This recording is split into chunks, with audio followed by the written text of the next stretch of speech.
Titans shipped Molden to L.A. in exchange for a 2026 seventh-round pick before the start of the 2024 season. And Cowboys guard Zach Martin is hanging it up after 11 seasons. According to ESPN, the 34-year-old is a 9-time Pro Bowler and 7-time first-team All-Pro, that is tied for the most by a guard in NFL history. For all your foundation repairs and waterproofing needs, visit USSTN.com. Breaking news at once on your home for the Titans and Vols. This is 104.5 The Zone.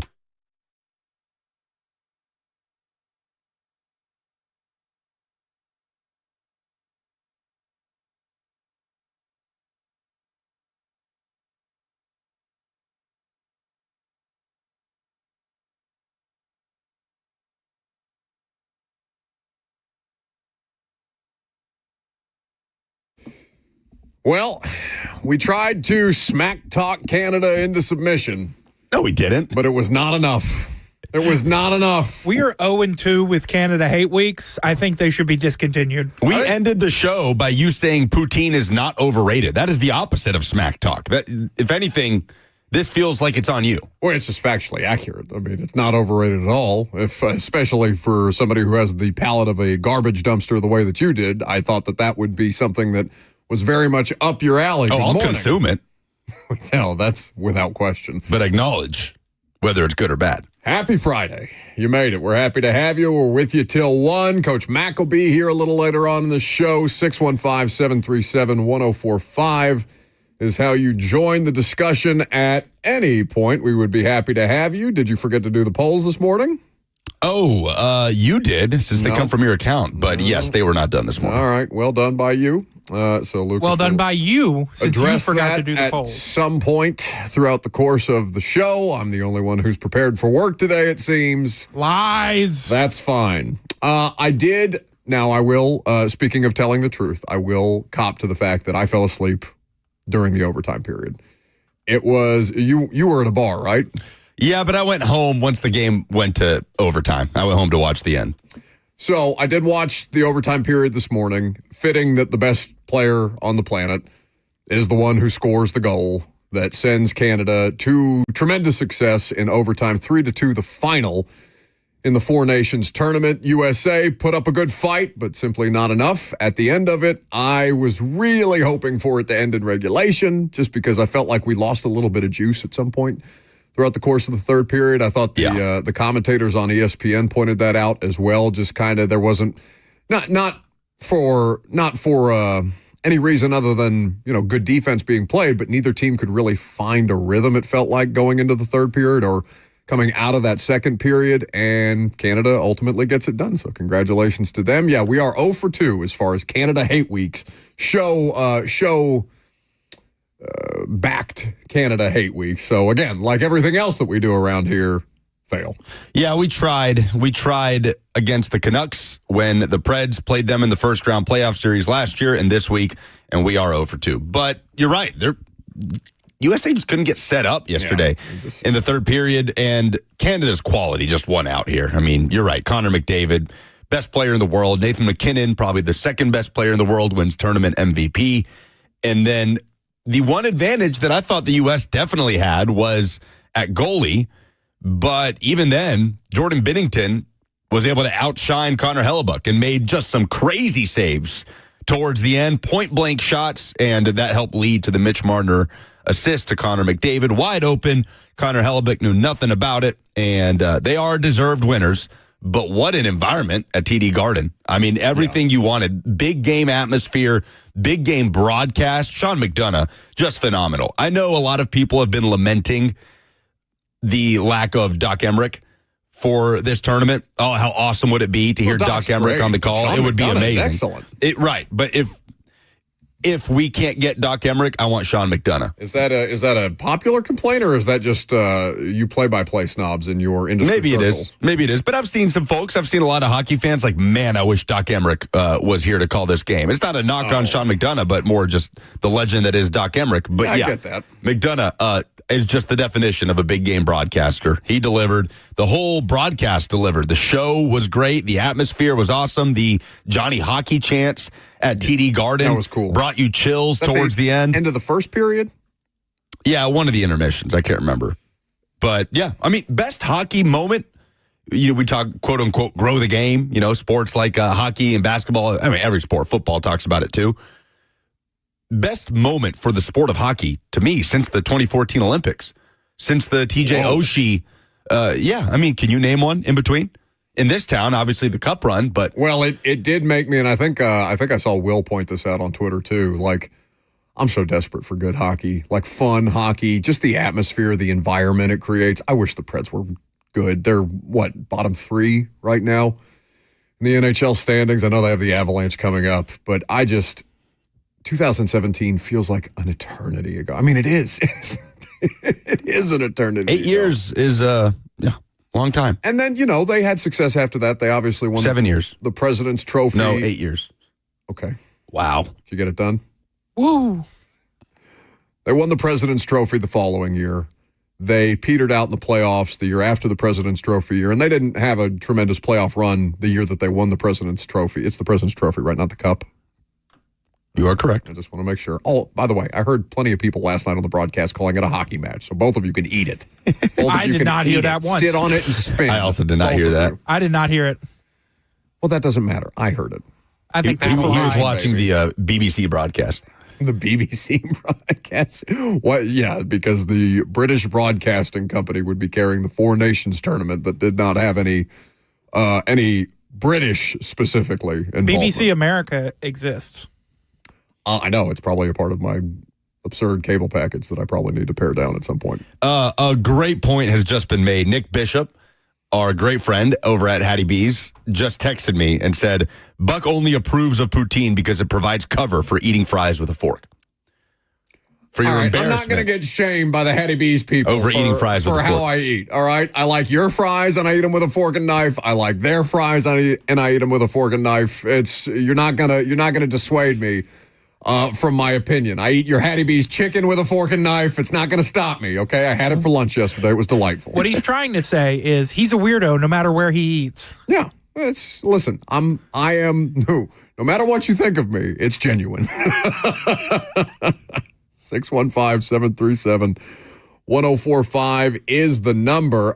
Braden Edmondson on YouTube says, I won't lie, I'm kind of glad Canada won, given the climate around the two countries. That being said, the atmosphere was insane, and the NHL nailed this on the head. Well, I mean, I'm always going to root for the United States of America in a situation like this. I don't know if Braden is Canadian and is interested in seeing the Canadians have success. I understand that the atmosphere between the two countries is a bit politically charged right now, as the President of the United States expresses some level of interest in making Canada the 51st state, which seems, a bit of a tall task. So this could become our title eventually.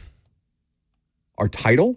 Yeah, the Four Nations title. If Canada becomes the 51st state, then do we get to do we get the Four Nations retroactively tournament? we claim it, yeah. Yeah. It's like Alabama and these mythical national championships they claim. They have how many titles does Alabama claim versus ones that we definitively know that they won? There's a few questionable ones back in the 30s and 40s. Richie says, Buck, I'm eating bacon with a fork at work. You're good. How does that even work? What do you mean? Yeah, it's going to crumble. Well, depending on the level of the dexterity that the bacon is, I suppose it would be, you could eat it with a fork. I don't think I've ever eaten bacon with a fork. It's either on a sandwich or on a plate. Eric on the F&M Bank chat says, speaking of Hattie B's, he'll be getting it later on at the airport before he flies to Texas to watch the Vols in Aggie Land for a top 10 matchup tomorrow. I wonder if he's flying down there specifically for the game, because that would, That's what he's saying, it sounds like. Well, I don't know how many people make a trip out of a visit to College Station if it's not college football season. But either way. You underestimate Vols fans. No, I don't think I do. Yes, you do. Yes, you do. I don't think I do at all. I am willing to acknowledge their passion, their insanity. It borderlines. It ebbs from passion to insanity and back and forth again.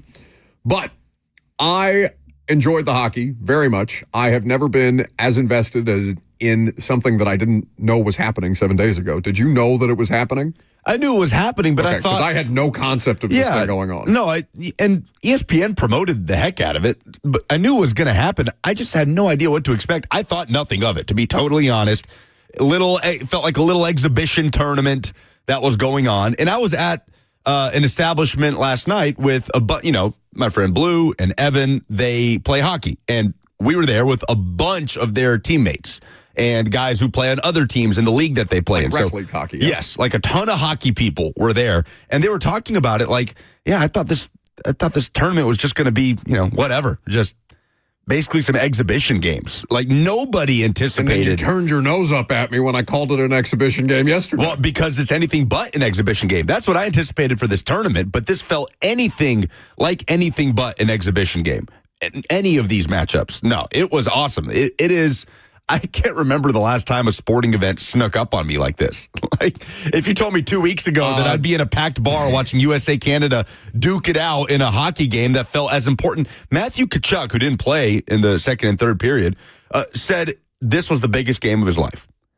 Dude played in a Game 7 of a Stanley Cup final. Yeah. So to hear that is it's insane, the way the narrative of this tournament flipped. And it's got to be an annual thing for the NHL now. And it's got to be an annual thing for the NHL? How can you just go back to a regular All-Star weekend? Oh, no, I agree with you.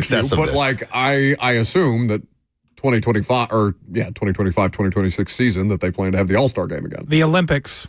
The Olympics are in 2026. They will not do an All-Star game next year. That's true. And there will be NHL participation in the Olympics for the first time in quite some time. Yes. So instead of an All-Star break, they will take an Olympic break. And you got to think this got a lot of people for the Olympics excited for the Olympics next year. They played a promo. The promo was excellent. I genuinely want this to be a thing. I would like to do away with all-star games. Like, I would like there to be a version of this in the NBA that makes the American basketball players actually care about defending their pride and their honor against the international basketball players who are not overtaking them outright. But there's a conversation to be had.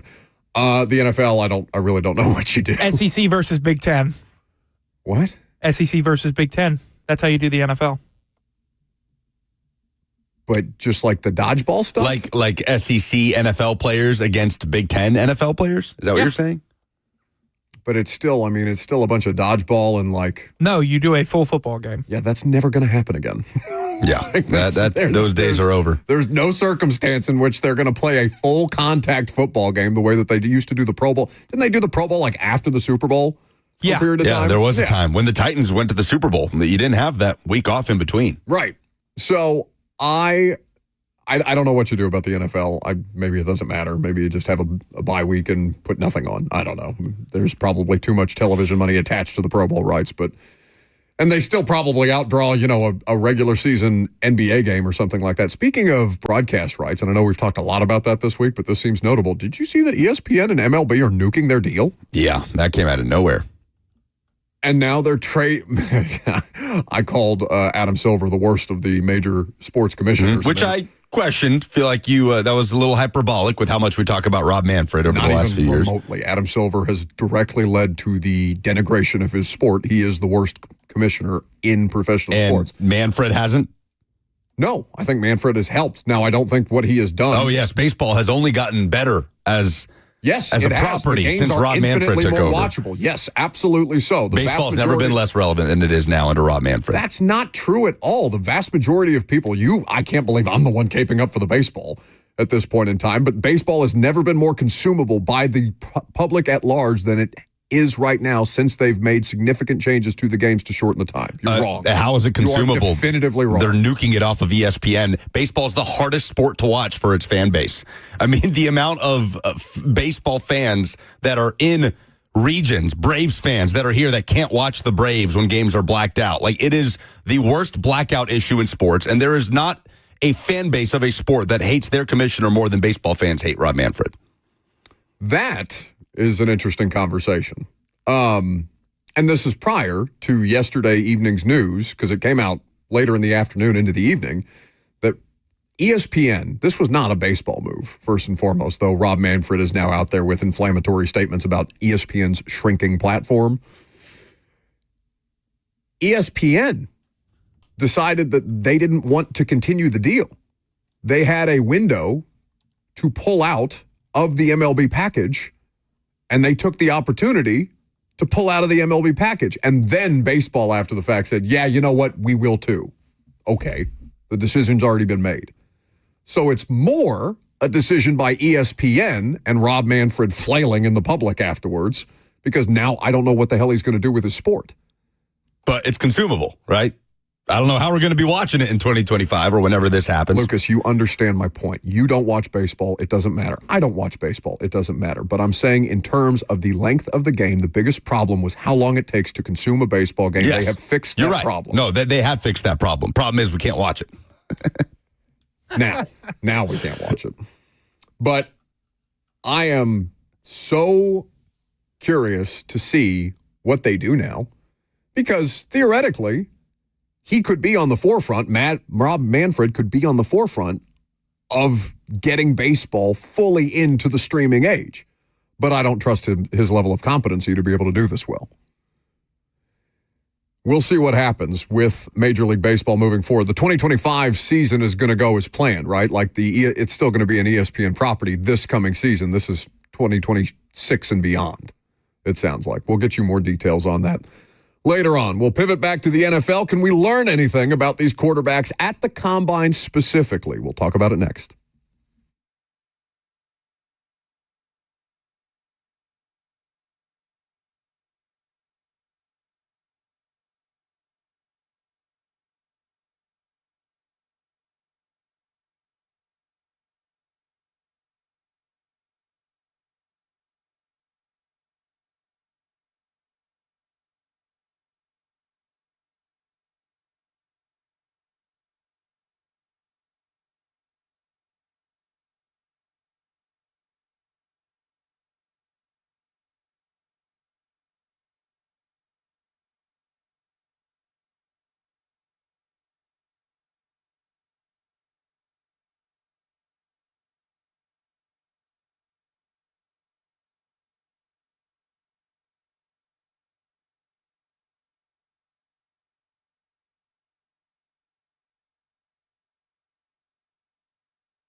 Welcome back to the show. We're fueled by Hattie B's Hot Chicken, even if the owner of Hattie B's, Nick Bishop Jr., I assume, is texting you, not senior?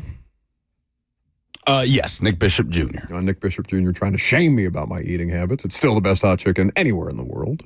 HattieB.com for more information. Combine. All right, so what do we typically learn at the Combine? Medicals are the most important thing. That is the reason why the Combine exists. Yeah, there's the Underwear Olympics or whatever you want to call it, the drills. The drills are fine. You can do the drills anywhere. You cannot accomplish the sheer amount of medical evaluation that will be undergone at the Combine in very many other places in the world or at least in the United States of America, which is why Indianapolis does such a great job hosting it. The medical campus has been set up in proximity to Lucas Oil Stadium, in proximity to the convention center, so these things can be done effectively and efficiently. By the way, Combine expected to stay in Indianapolis for 2 more years after that, and we play this constant game of, will they move it to Los Angeles? When will they move it to Los Angeles? It would be stupid to. Don't do that. Anyway, we typically learn medicals, and then there will be a bunch of BS that comes out around stuff that's leaked, stuff that people are hearing, a lot of rumors. What was Rich Eisen's big rumor last year? Like things he did or things he heard, scuttlebutt at the Combine. The Giants had buyer's remorse on Daniel Jones. Buyer's remorse on Daniel Jones. So stuff like that will come out of the Combine as well, but actually important information relevant to the process of the draft. What do we learn? 40 times, long jumps, verticals, all these different kind of things. These are important and can factor in positionally, and they've done a good job making the drills less, I guess, they haven't tried to make all of the different types of players do all of the same kinds of drills, right? They've more specifically, positionally tailored those things to make the best use of everybody's time. But what are Titans fans most interested in learning about at the Combine? Basically at any point in the draft process. The vast majority of Titans fans.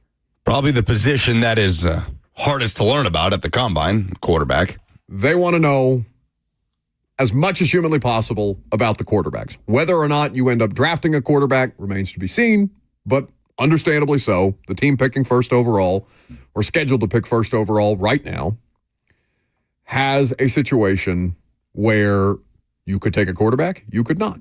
But a lot of fans want a quarterback.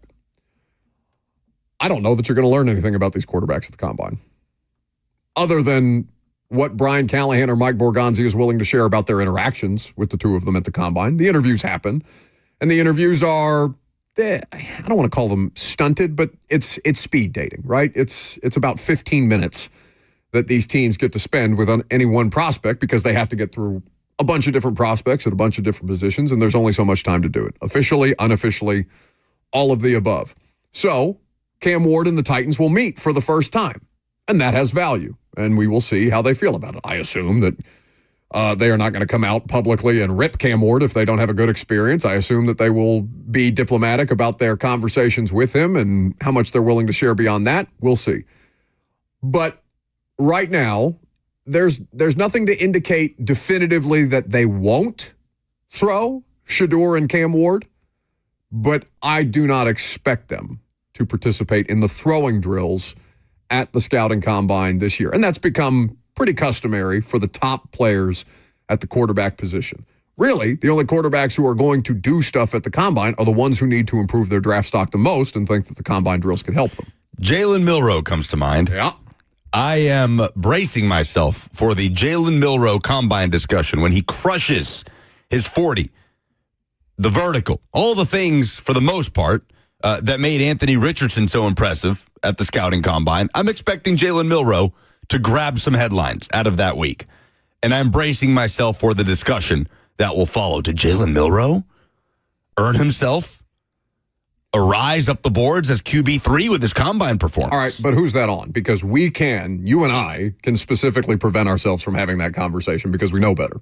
We can prevent ourselves from having that conversation, nobody else. I mean, when you think of great combine performances by a quarterback, who do you think of? Great combine performances? Richardson, definitely. Yeah, Richardson is the first one that comes to mind. I should be able to pull another example. Michael Vick had a phenomenal 40 time at the combine. Sure. So that worked out pretty good for his 100 years playing career. Yes. 2001. Exactly. I mean, when I think of the best moments by a quarterback at the combine, I think of Anthony Richardson. And even outside of combine, just pro days. I think, remember how stunned we all were at how far Zach Wilson can throw the football at his pro day? Again, we all Okay, the football community Yes. was at how far Zach Football Wilson could fans. throw the ball at Football pro day. fans, he looked like Aaron Rodgers at his pro day, right? Some of the off-platform throws, some of the arm angles. Like, I get it. I understand. It's hard not to get caught up by the highlights that you see on social media. It's how there was even remotely any dialogue around Malik Willis being a first-round pick coming out of Senior Bowl week. If the tape's not good and the combine performance is great, probably not going to be a great football player. If the tape is good and the combine performance is either non-existent or not great, you have a better chance at being a good NFL quarterback than the former example. If the tape's good and the combine performance is good, like a Michael Vick, like a Cam Newton, then you're probably going to be a pretty good NFL quarterback. But I really do not want to hear that discussion about Jalen Milroe when he inevitably crushes the workouts. You're going to hear it. It's, again, incumbent upon us to not have that discussion, to have a better discussion around Jalen Milroe if we are, in fact, going to spend any time talking about Jalen Milroe. And we might. We have no idea what they're going to do specific to the quarterback position. Only they know that. And even they probably are not concrete on what they're going to do with that yet because, again, we haven't even gotten through the combine week. So, for all the different things that this team has to accomplish, Titans fans, how did you phrase the poll on Twitter? Or have you not put out the poll yet? How did you phrase the poll? Why do you ask me these things? This ruse that you're trying to put together. What's the more tired joke? When I pick up the phone line and there's nobody there and he goes, that's a great point, or what he's doing with the Twitter thing? Because, let's just get on with it, all right? I don't know what you're talking about. You do the polls every day. I know, it's just exhausting. Make more mistakes than any human being I've ever seen responsible for being a part of a radio show. Your input does not matter. He's getting defensive, Hurtful. Jackson. He's getting defensive. It's a dumb joke. Your phrasing was, what do you expect to learn about Sanders or Ward at the Combine? And what do the responses look like, or did it just go out? Oh, there have been 0 responses. Okay. So it just went out, so we will await people's responses. But No, just nobody wants to interact with you. I think don't that's what think it that's is. true. So if I ask Titans fans, 615-737-1045, genuinely, what do you expect to learn out of the Combine about these two quarterbacks? I'd be curious to know what their answers are, because I bet you'd have to think about it for a while, especially if the two of them don't throw. And even if the two of them don't throw, or do throw, like, why wouldn't you just go back and watch their games and look at some of the throws that they made within the scope of their offense and how they go about it? If you want to go as in the weeds as footwork and mechanics, if you feel capable or qualified to evaluate that soundly, actually evaluate that, then you can do that too. But, even if they were to throw at the Combine, Lucas, I don't know how much I would learn about that, because it's like the first day of Senior Bowl practice. I expect to learn nothing about either of these guys. That's not true. You're going to have interviews with them, and there will be some stuff that comes out. No, I expect the Titans to learn something. Oh, sure. You personally. I personally expect to learn nothing about these guys. The teams that interact with them, hopefully, will learn a lot about how these guys operate, what makes them tick. But Curtis says 40 time, I guess, truly don't care. LOL. Right. Unless something comes of their podium appearance, right? Something abnormal, then I expect to learn nothing from these guys. It just depends on what your expectations of the two of them at the podium are, because I think Cam Ward is going to be an interesting test study in this kind of an environment, because this is going to be, there's always a sea of people around one podium player, and maybe they'll go at the same time to at least allow some split between media all gathering around one podium and leaving the rest of the quarterbacks to just kind of sit there and stare and wait for somebody else to come talk to them. Jael says, what has every general manager learned from the Combine? So maybe that's the answer to the question. What, after the fact, us asking Mike Borgonzi, hey, what'd you learn at the Combine? And depending on how much detail, maybe that's he expects to learn what every general manager learned at the Combine, I guess, in post-Combine media availability. But yeah, that's the kind of stuff that we're talking about, because they're never going to give you all the different information. They're not going to take you through all the drills. They're not going to tell you, hey, I showed Shador this play concept and asked him to recite it back to me, and this is how he did. Good, bad, or indifferent. They're not going to give you that. So are you actually learning what they learned coming out of this session? Fair to expect they will share the surface level stuff. And even then, I don't imagine they would share too much about how many bad interactions that they had with these kids, if they have bad interactions. And they probably will with one or two. Somebody's not going to interview well, right? But will they let that get out there publicly? No. Privately, will that get leaked? For sure. Didn't we just learn about an interaction between C.J. Stroud and Bobby Slowick, allegedly, that they got into Like 2 years after the fact. Yeah, and I don't know if that was at the Combine or at a top 30 visit, but that they kind of got into it. Some verbal blows. So if I remember the story correctly from Lance Zierlein, who's based in Houston and is one of the NFL Network draft analysts, his reporting on that, and he only was comfortable telling the story because this was after Slowick got fired, his interaction or his story was that they had a bad interview with CJ, or CJ didn't necessarily love the interview that he had with Houston, and then CJ Stroud went to his next interview, and whichever team he was interviewing with then asked him how his previous interview went, and he told them, no, essentially paraphrasing, but not good. I don't think the Texans are going to take me. And then the Texans drafted him. And worked out okay. Apparently there was some kind of situation that happened throughout the course of one of these seasons, one of the 2 seasons that Slowick and Stroud spent together, that there was some level of disagreement, and maybe C.J. Stroud didn't necessarily respect the football acumen of Bobby Slowick, and then by the time they got to this season, apparently a lot of this stuff had been ironed out. And they are no longer together, and Bobby Slowick is the senior passing game coordinator for the Dolphins. But then, 2 years after the fact, this stuff comes out, right? It's how quickly after the Des Bryant, you remember the Des Bryant situation where they essentially asked him in a Combine interview about his mother potentially working as an escort?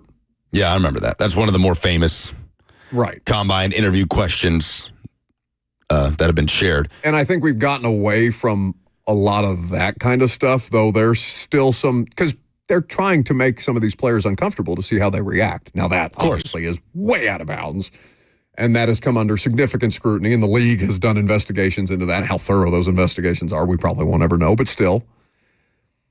These things very rarely get out immediately after the fact. And then even then, like, people are going to question the stuff that they see leaked to the media after the Combine, right? Dixie on the F&M Bank chat says, Anthony Richardson literally got drafted top 5 because of his Combine Pro Day performance. How's that working out? What did we learn about Anthony Richardson after his Combine performance? That Jim Irsay is easily distracted by 40 times in vertical. Right. We learned he's crazy athletic. Knew that. I watched the guy doing backflips on the field as a freshman, as an 18-year-old 5-star. John on YouTube says, Anthony Richardson got drafted for the upside shot of taking a quarterback like these guys will. I assume he's referencing these upcoming quarterbacks. No, these 2 quarterbacks are significantly more accomplished quarterbacks and significantly lesser athletes than Anthony Richardson. I've never seen an athlete like Anthony Richardson. There has never been a quarterback in the history of Combine testing that tested out as well as Anthony Richardson did. He's unprecedented that way. Yeah, he was the definition of upside shot. So there is not a comparison with Anthony Richardson and these 2 players that we are getting ready to talk about, specific to Cam Ward and Shedeur Sanders. So you'll try to learn as much as humanly possible out of this. You'll try and glean as much from the conversations. But again, it's all you're getting it secondhand. At best, you're getting it secondhand. And that's only if you get lucky enough for somebody to share with you some intel that might not already be out there in the public sphere about how these things go. I'm looking forward to talking to Cam and Shedeur for the first time. It'll be at the podium sessions that the 2 of them have, I believe. I need to pull up my Combine schedule, but I believe that's Thursday. So obviously the show will be up at the Combine basically the entire week. The only show that we're going to do from Nashville next week, or that I'll do from Nashville next week, is Monday. And then me and Kirby are going to go up Monday night, and we'll be there Tuesday through Friday doing the radio show. But I'm looking forward to just kind of getting to know a little bit more about these personality types beyond just what I can watch on YouTube or social media after the fact, from my standpoint. But if they're not throwing, and okay, maybe one of them runs the 40, maybe somebody comes up with a quote-unquote hamstring or tightness or something like that, and all of a sudden they're not running the 40 there either. Cross that bridge when we get to it. But like the testing for me at the Combine with those 2 quarterbacks, it's really not that relevant. And there's so much tape on both of these guys. So much tape. I mean, they've been around for an eternity. Yeah, I mean, multiple schools. It's not like Richardson, where it was how many college football starts did he have? 10? Like 13. Okay. And even then, he didn't have a ton of even high school footage of him playing the quarterback position. So it was a really, really small sample size for Richardson, for example. These guys have been in college football for 5 and 6 years. And even going back to the incarnate word Jackson State stuff. Shedeur, 2 seasons Jackson State or just the one? Shedeur had 2 at Jackson State. Okay, so 4 years of college football for Shedeur, 6 for Cam. This will be something... 5 for Cam. 5 for Cam. This will be something that, for me personally, I'm more interested in basically every other player, because the Cam and Shedeur thing is going to get run into the ground. Like, for me, I'm not expecting anything that I learn additionally about Cam and Shedeur will be a bonus. But I'm more interested in basically every other position and basically every other quarterback, because those are the ones I know less about, where these two are covered to the extent of just fatigue and will be continued to be covered to the extent of fatigue, that it's all going to be out there and available, or as much as you want of it is going to be out there and available. Whereas the rest of the players in this draft, it is more than just the first round pick, guys. And I know that's not sexy to talk about, and I know it's less appealing, and even, some of you would throw your hands up in the air at the idea of them taking Abdul Carter or Travis Hunter over one of these quarterbacks, because quarterback, I get it. I have so many more knowledge gaps about about basically 200 plus other players that are going to be in attendance in Indianapolis, that I'm going to spend vastly more time trying to get to know, beyond obviously attending the combine podium sessions for the 2 of them. What is the position that you can learn the most about from just strictly the physical stuff, combine workout performances? Interior defensive line, where this class is the deepest. I would be curious to know, because it's all kind of like, all right, you know a little bit about Walter Nolan, right? Oh, sure. How similar, maybe this is not a fair question for you because I don't know to what extent you've looked at some of these players, but like Mason Graham, who's by almost consensus, the best interior defensive lineman in the class. How different are Walter Nolan, who may be the most talented, versus the most accomplished and proven in Mason Graham? They're totally different players. Yeah.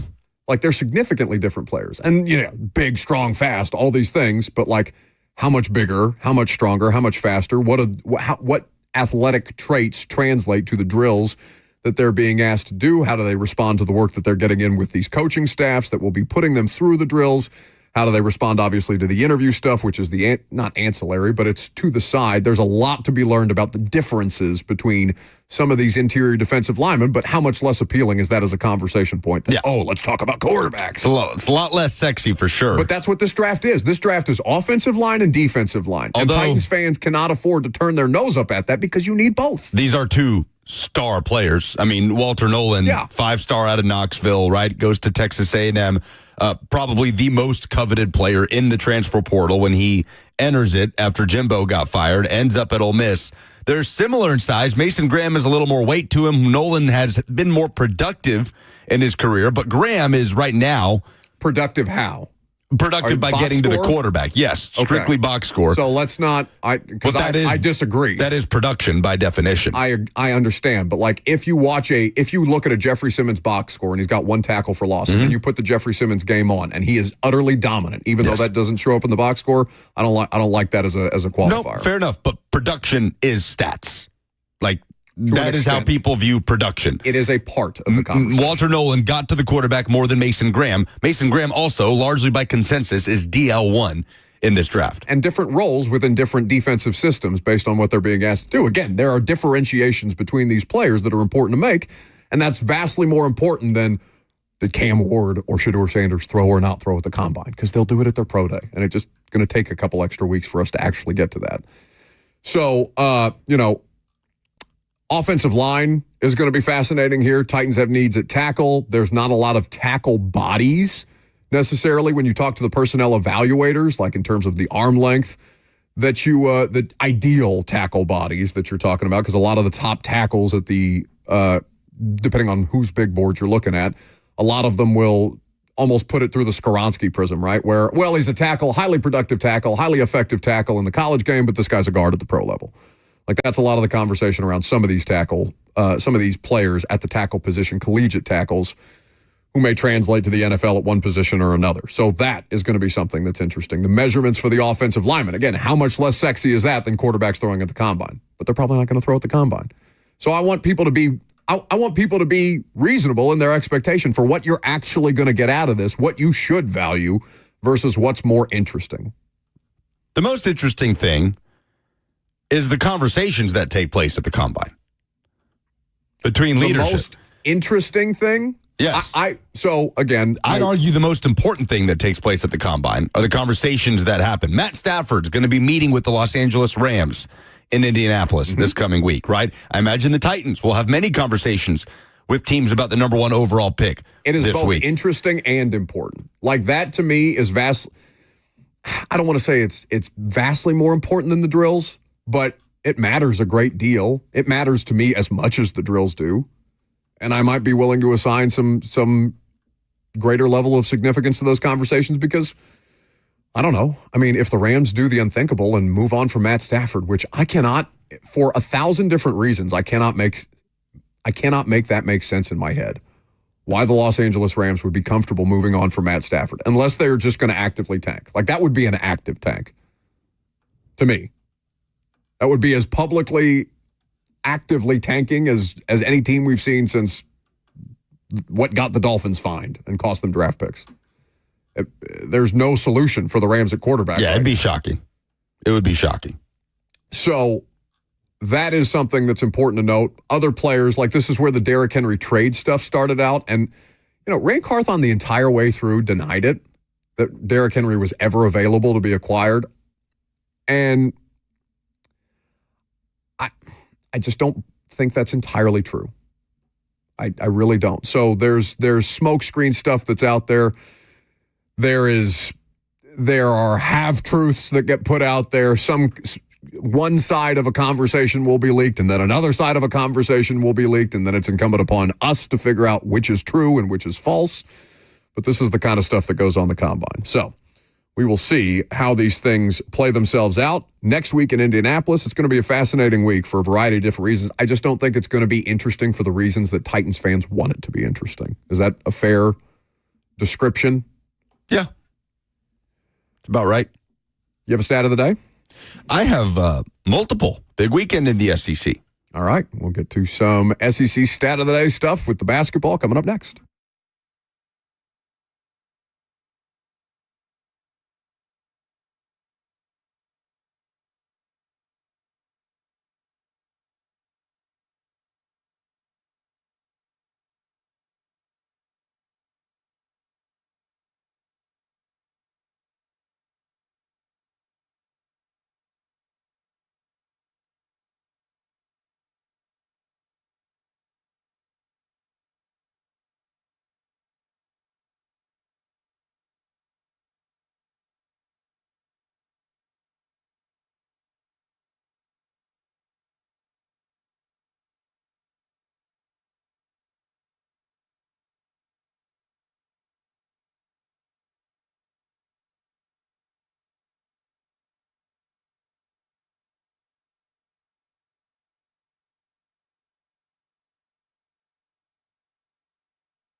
Big weekend in the SEC. Rinse, repeat. We say it every single week. But now with 5 regular season games remaining for most SEC teams, every game day in the SEC feels huge in the race for a top 4 seed in the SEC tournament for the teams like Vanderbilt at the bottom of that NCAA tournament bubble churn that are trying to make that push and put together that resume.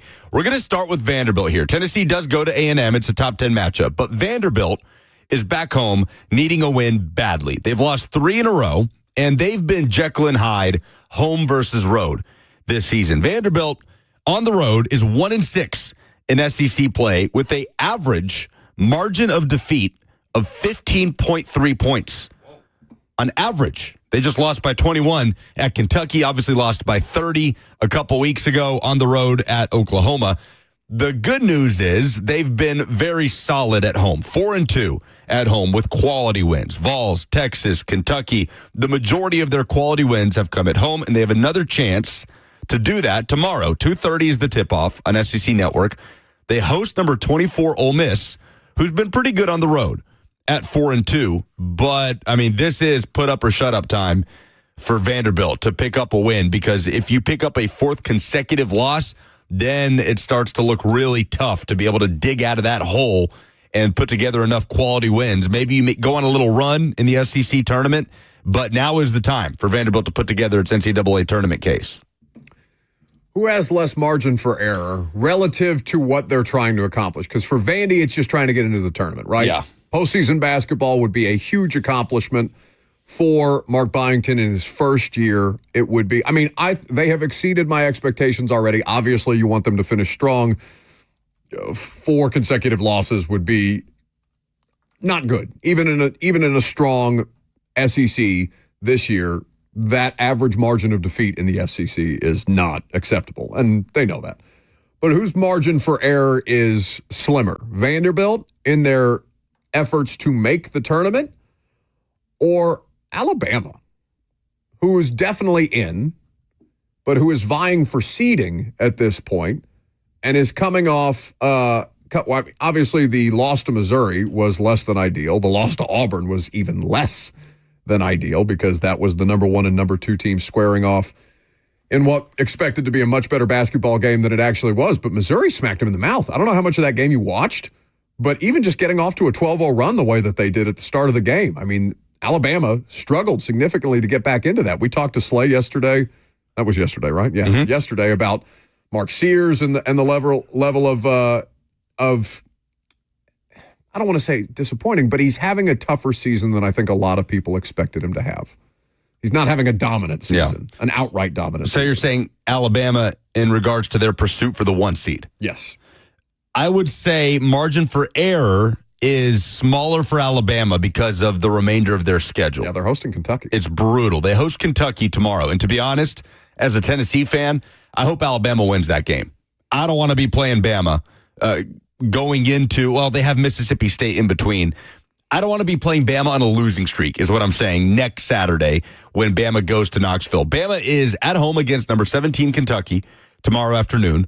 They host number 21 Mississippi State on Tuesday. They travel to number 6 Tennessee next Saturday. And then they host number 2 Florida and travel to number 1 Auburn to finish out the regular season. That's 3 top 10 matchups to close out the year, and all 5 of their remaining regular season games are against ranked teams with some tough road trips along the way at Tennessee and at Auburn. So if Alabama is really prioritizing that 1 seed, their margin for error is a lot thinner. They're going to have to go on a heck of a run to be able to clean that up in the regular season. Meanwhile, Vanderbilt is hosting Ole Miss, going to Texas A&M next Wednesday, and then they get Missouri, Arkansas, Georgia to finish out the year. All winnable games. Missouri's a ranked team, but they get that game at Memorial Gym. So Vanderbilt doesn't have a ton of margin for error, but Alabama's path is significantly tougher to their respective goal of what you're saying of a 1 seed versus Vanderbilt's respective goal of getting into the tournament. Because if you're Vanderbilt, even if you slip up a couple more times in the next 5 games, you will still have the SEC tournament to maybe make a push into the semifinal, right? I mean, it's hard to imagine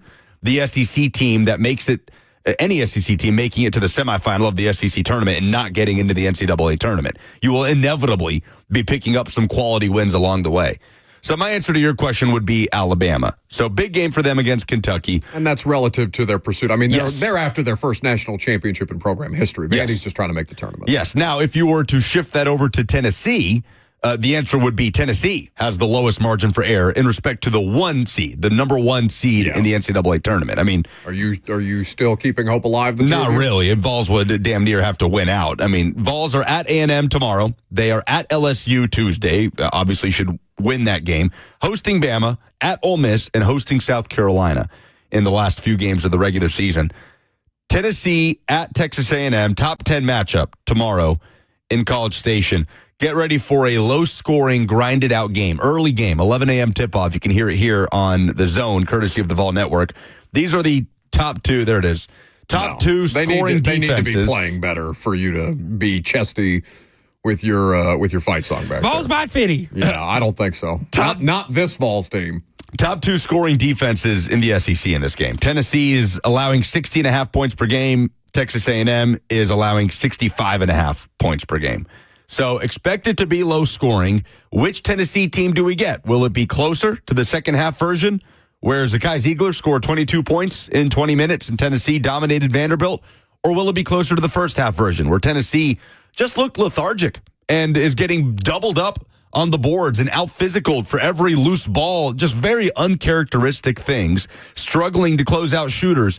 Which Tennessee do we see at number 7 Texas A&M tomorrow? How long does it have to continue before you stop calling it uncharacteristic? Well, when I say uncharacteristic, that Vanderbilt game was their entire season encapsulated into one sample size. it was, yes. The Jekyll and Hyde aspect. Absolutely. Absolutely. It could be characteristic of this Tennessee team, the inconsistencies, but Rick Barnes has been the head coach at Tennessee long enough to have certain characteristics of his team that we should expect when they step onto the floor. So I don't think a few games of being inconsistent should take that away. I think if Tennessee is to fall flat on its face at Texas A&M, then it continues to be an uncharacteristic run for this team under Rick Barnes. I get what you're saying, that at some point they just are who they are. Yeah, so because my contention here is, all right, let's not make it about Rick Barnes' tenure, because that's a decade. Those are a ton of different teams with a ton of different kinds of players, personalities that aren't relevant to this season. Let's make it about this season. How long do they have to continue to display this Jekyll and Hyde stuff before that becomes who they are? They're consistently inconsistent. That's what I'm saying. Like this team in SEC play, they absolutely have been. This team in this year, and I am willing. You go. What do you want to say? Even in non-conference play, I felt like they were pretty inconsistent.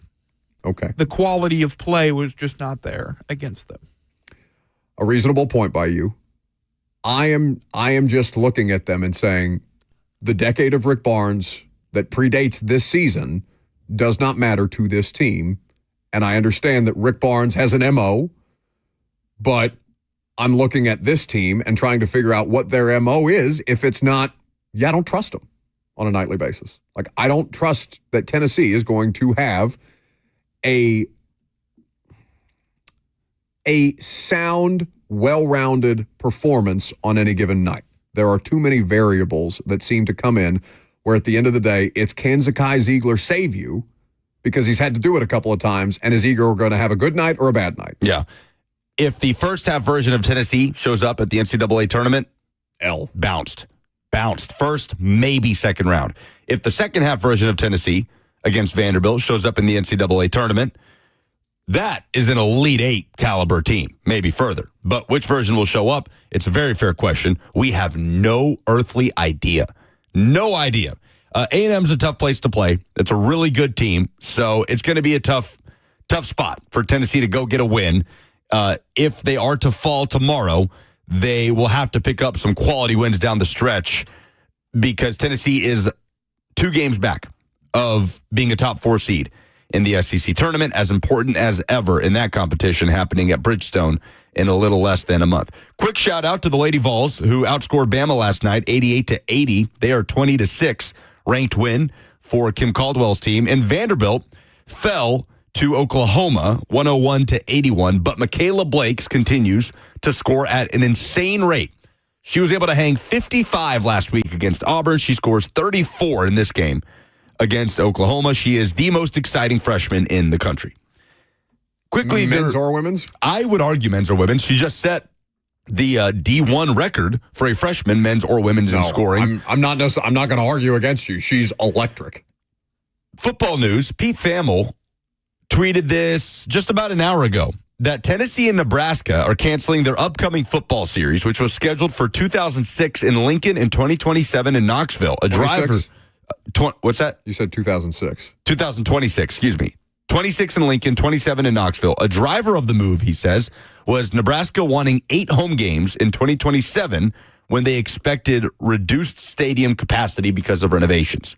Danny White has taken to Twitter, and Pete Thamel, so the first line in Thamel's tweet was, Tennessee and Nebraska are canceling their upcoming football series.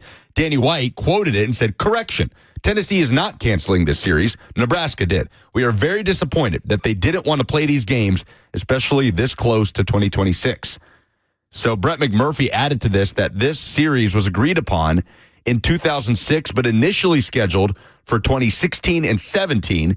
The series was moved back 10 years. Ironically, Tennessee still played Nebraska in the 2016 season in the Music City Bowl, but the Cornhuskers have to pay $500,000 to cancel the series. Pocket change. They have replaced Tennessee with MAC opponents, with Northern Iowa, and now Tennessee is in a tough spot, having to find multiple opponents pretty much in the next calendar year. I remember Lane Kiffin being furious about this when talking about Wake Forest canceling their series at the last minute with Wake Forest AD John Curry, and Kiffin took to the podium to talk about it. Danny White expressing some frustrations on Twitter. All right. Is it a reasonable excuse for Nebraska to cancel the series? I'm asking you two. Wanting 8 home games in 2027 when they expected reduced stadium capacity because of renovations. Scared. Yeah, because all I'm hearing is, this gives us a good opportunity to stuff our schedule full of cupcakes. Exactly. That's how I read this. And the Big 12, the Big 10 having 4 automatic qualifiers. Nebraska, I don't know, putting themselves in the best possible position to be one of those 4. What year is this of Matt Rule? 3? This was year 2, I believe, just now. So coming up. Heading into year 3. Yes, I believe we're heading into year 3. By the way, they will not have a spring game, Nebraska. Okay, you pointed this out that Sark hinted at something to this effect on Kay Adams' show recently. Sark told Kay Adams they will not have a spring game. What's the significance? I think Sark's reasoning has been more on the injury side of things, on wanting to be preventative at this moment. But Matt Rule has straight up said, yeah, I doubt we're going to have a spring game because I'm not. After last year, he said my guys were getting blown up, so I don't want to be displaying my young players on national television. I didn't even think about that. Just for them to get plucked off of my roster and start fielding phone calls and DMs from coaches across the country, which honestly I totally agree with. That makes way more sense than, injuries obviously are it's a fine reason, but that makes infinitely more sense to me. Do you care at all about this? Because I hear that they're not having spring games and I shrug my shoulders. I care because I don't blame that type of decision making. Sure, but I'm saying, what are you as a fan missing out on? I care because it's just another thing that the fan base gets hurt in this. Fans love spring games because they get a chance to see the new recruiting class, right? Tennessee fans got a chance to see Mike Matthews for the first time last year. Braylon Staley flashed. I remember the discussion when Nico Iamaleava made his first good play in a spring game, rolling right, roping a sideline ball to Ethan Davis down the sideline, and Tennessee fans are foaming at the mouth over it. It creates fun discussion. You get to check out potentially the future of your program, and it's just a good little teaser for the offseason and the season to come. So just another thing that the fans lose because of the current climate and landscape of college football. Not going to blame any coach that does not want to throw out his new recruiting class on national television just for them to get scouted by everybody else across the country because there's no preventative measures in place to avoid that kind of thing. Titans have a ton of roster needs. There's one position that hasn't been discussed at all. I think there might be a need at this one specific position, and we'll talk about it coming up next.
It is 11:01. Good morning from the 104.5 The Zone studios. I'm Lucas Panzica. In NFL news, the LA Chargers are signing former Titans safety Elijah Molden to a 3-year deal worth over $18 million, with over $13 million in guaranteed money. The Titans shipped Molden to LA in exchange for a 2026 7th rounder before the start of the 2024 season.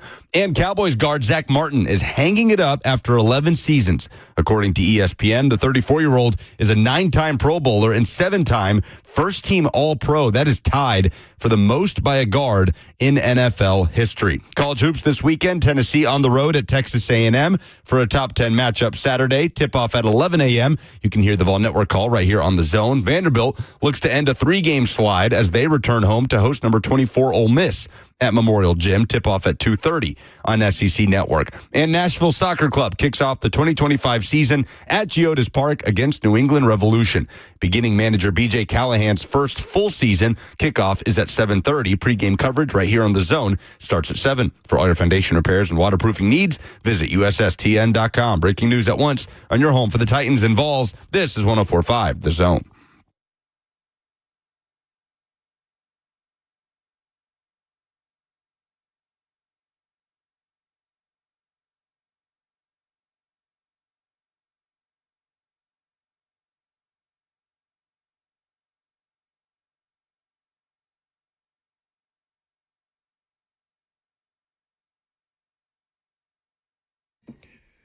Titans have tons of needs. We've told you that a million times. You know that already. Combine's coming up. Welcome in on this Friday.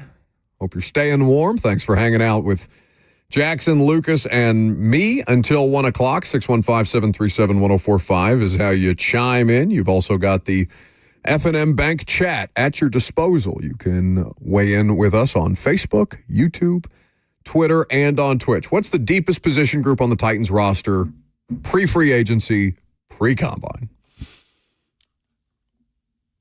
Corner. Okay. Really? Do you have a better submission at one position than Snead, Awuzie, McCreary, Brownlee? I just don't. I don't know. Like, I don't trust Snead or Awuzie as entities, and I have a hard time. And health is a question, but so really we can't project it's health. McCreary and Brownlee that you're asking me about. No, it's not, because those other two are under contract, are they not? They're on the roster. For now. Yeah. I mean, do you have a better submission? Like, we can't project health one way or another. You can say, I don't trust them to be healthy. And be like, Yes. But we don't know if they're going to be healthy or not. That depth was non-existent, and then all of a sudden you're playing Baker and Brownlee. The question of depth assumes health. Assuming health, cornerback is the deepest position on the roster right now. Okay. The assumption of health can be a questionable one. That speaks to the instability of this roster as a whole. A lot of people would probably have said running back because the top two is better, or theoretically is better, than a lot of other positions on this roster. I will hear you on cornerback, even though I am questioning the actual depth that has to offer, because I don't know who your week one starting corners are going to be. So you have pushed back on the Titans' outright need for a corner. Would the Titans' cornerback room prevent you from drafting or adding, however you add them, a starting caliber corner in 2025? Yes, unless you believe with conviction that Travis Hunter is the best player in this draft. I do not think that it should stop them from adding a corner because of the reasons that I just laid out. Snead and Awuzie didn't play last year. They are questionable propositions at best. We still haven't seen Snead live up to the, what he was in Kansas City. He wasn't anywhere close to that in Tennessee. He's a good player. I'm not saying that he's a bad player or anything like that when he's out there, but he wasn't the best corner in football for the, 6 games, 7 games, 8 games that he was out there. Week 5 he went down, right? Snead? Yes. Yeah. It was sometime in October. I want to say it was the Colts game. So, yeah, 5 weeks of football, five games, 6 games. that's not enough for me to stop me from drafting a starting caliber corner. I look at that and I use the running back position as the same example, because the running back is the thing that I think is one of the more interesting needs on this roster. Most people would say, no, you're an idiot. Tony Pollard just had a career year. He was the best player on the offense. And they would be right. Tony Pollard was the best player on the offense last year, but it was a career high. I'm not necessarily looking for Tony Pollard or expecting Tony Pollard to exceed his career high. I'm expecting something to, level out a little bit, especially if it's not required to be so Tony Pollard focused, and you can get production elsewhere. If Tony Pollard's not the only reliable source of offense that you can have, it can still be a good offense, even if Tony Pollard's not doing as much.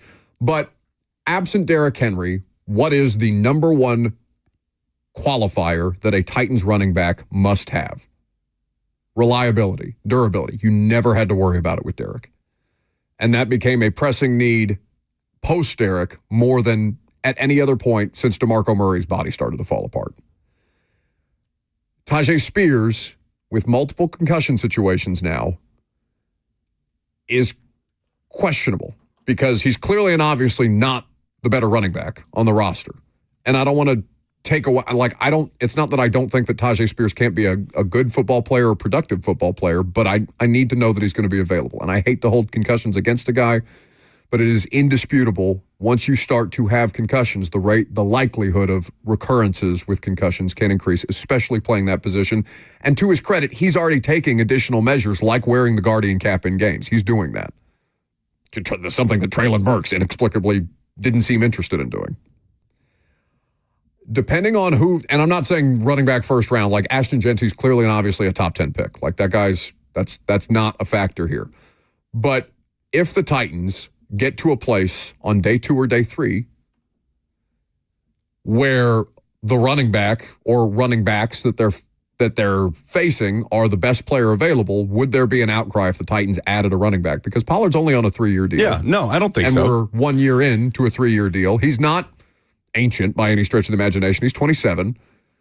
But that position does have a tendency to fall off faster than most.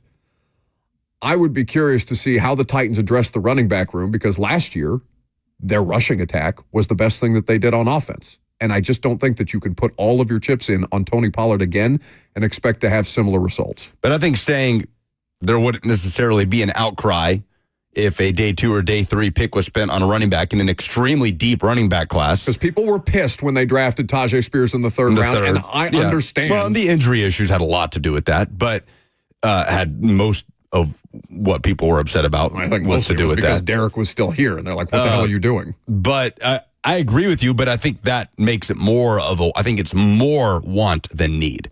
When I think need, I think receiver. They need a receiver. Desperately need a right tackle. They need a right guard. They desperately need an edge rusher. They need a safety, right? Corner and running back fall more under want than need for me, because you have bodies at corner, yes, assuming health, and that can be a questionable assumption, and yes, assuming health at running back, you have bodies there, also a questionable assumption. With Spears' recent health history, which I hate for him because he played a lot better down the stretch before he left against Jacksonville with that concussion. He was at 100 yards for the first time in his career, and then he got dropped for a 5-yard loss that was tough. That knocked him out of the game and the season, and still finished with a career-high 95 rush yards. But that's why those are more wants than needs. He was the only thing they were doing right in that Jacksonville game. Because the needs on this roster are big, big needs. There are wants, and I think you are being proactive, right? You're thinking ahead. Well, I'm thinking best player available. Like, if there is a running back that is the best player available, should Titans fans be up in arms if in round 3 the Titans take another running back? No, but that doesn't mean it's a desperate need. You are thinking ahead, which is good. Like Tony Pollard. Well, I'm always going to defer to best player available over need. Fair. Tony Pollard could have just had the best year of his career, right? Tyjae Spears has only shown us that he, to this point, can't stay available for a full 17-game season. Snead, questions. Awuzie, questions with health. Absolutely. And it's good to be proactive and think ahead this way. There are also some positions where it is right now. We need this right now, not if something happens, not if this guy that's currently on our roster can't stay healthy. I would still consider that to a degree, to a lesser degree than some of the other positions you've described. Because, like, indisputably, the worst thing on this football team are the trenches. The offensive line needs to be better. The defensive line needs to be better. You do not have a football team if those two things are not right first and foremost, and I include the quarterback into the situation. Those two things have to be right if you're going to give any quarterback a chance to succeed, because you have to be able to stop the other guys, and you have to be able to protect your guy, and the Titans can't do either of those things right now. But I agree with your approach, what you're saying. Let's say the Titans, who's a running back that you like in this draft? Well, I've talked about my draft crush, North Carolina, Omarion Hampton. Okay, let's say Hampton is there, and probably a second-round pick. But. Okay, I don't know about a second round. I wouldn't back. Second round pick. But further down than Hampton. Sampson. Let's just use Dylan Sampson. Local, perfect. Dylan Sampson is there on day 3. I'm with you. Give me Dylan Sampson if you think he's the best player available over ex-guard out of, Iowa, because you just really need a right guard. I'm with you in principle in that regard. And that's what they've said. Like, they have said that they are going to let the board speak to them and not let needs dictate their draft board. Obviously, the Titans have needs. You could throw a dart at a board and hit a need that the Titans have. There are so many. No matter how inaccurate you are, they have needs at every level of this roster. Starting, depth, every position the Titans could stand to address, because they are coming off a season in which they were the worst team in football. And again, their personnel is a huge percentage reason why.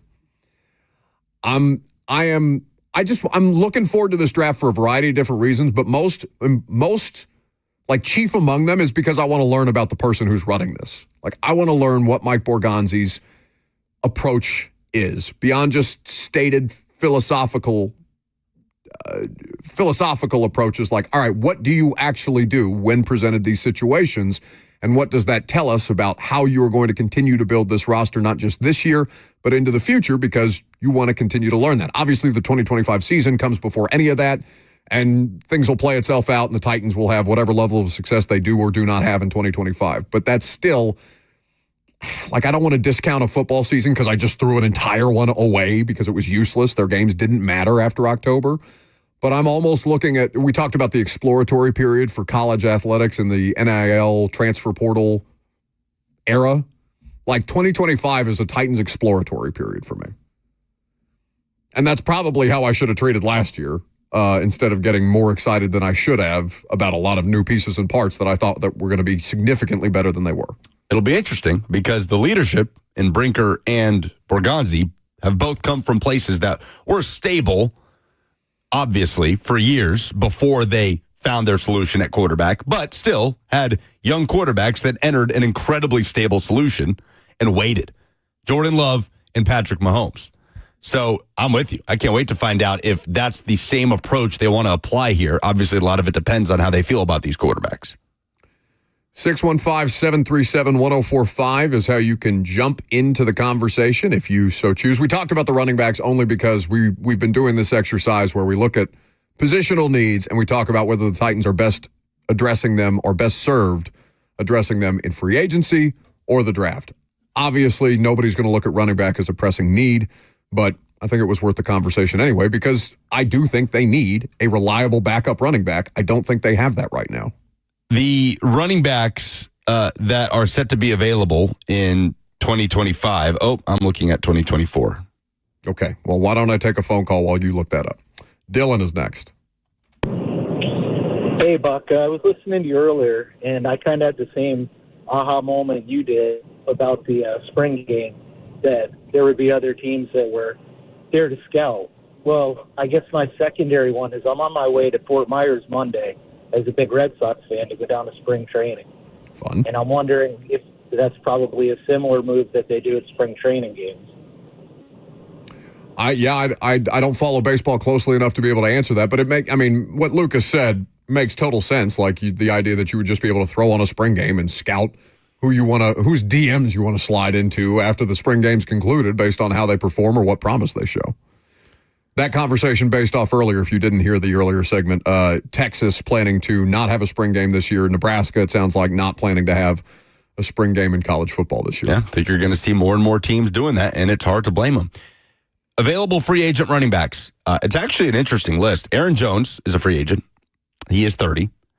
The Dolphins just released Raheem Mostert, who's almost 33. Yeah, he's older. Yeah, he's getting, steep drop-off last year. 2 years ago. Yeah. Yeah. Had that 1,000 yards, 18 touchdowns, broke a franchise record, and then steep drop-off in 2025. Najee Harris is a free agent. He'll be 27 this season. Jeff Wilson will be a free agent. A.J. Dillon, Nick Chubb, Javonte Williams, Alexander Mattison, Amir Abdullah, J.K. Dobbins, who had a nice year in L.A., So some really interesting names on this list. It's the inverse of last season, right? Because, it was a weak running back draft class, so you saw Derrick Henry, Tony Pollard, Saquon Barkley, guys who you didn't expect to make that kind of money that they ended up making, get sizable deals, which combated the narrative of running back is a failing proposition. It's a dinosaur in the modern age of football. And then you know how many running backs this year had over 300 rushing attempts? Because I bet the number would surprise you. 6 running backs had over 300 rushing attempts in modern-day NFL football, the pass-happy, explosive play football that everybody likes to cite until you watch the Kansas City Chiefs and realize, oh, no, they're not allowed to do that anymore because teams are just going to play them with too high safety looks and keep them from doing what it is that they like to do as far as what they can get down the field. It was a year for the running back and for the running game in 2024, and I think that was a pretty surprising development. What is not surprising is Coach Mack. He will join us, as he always does, coming up next.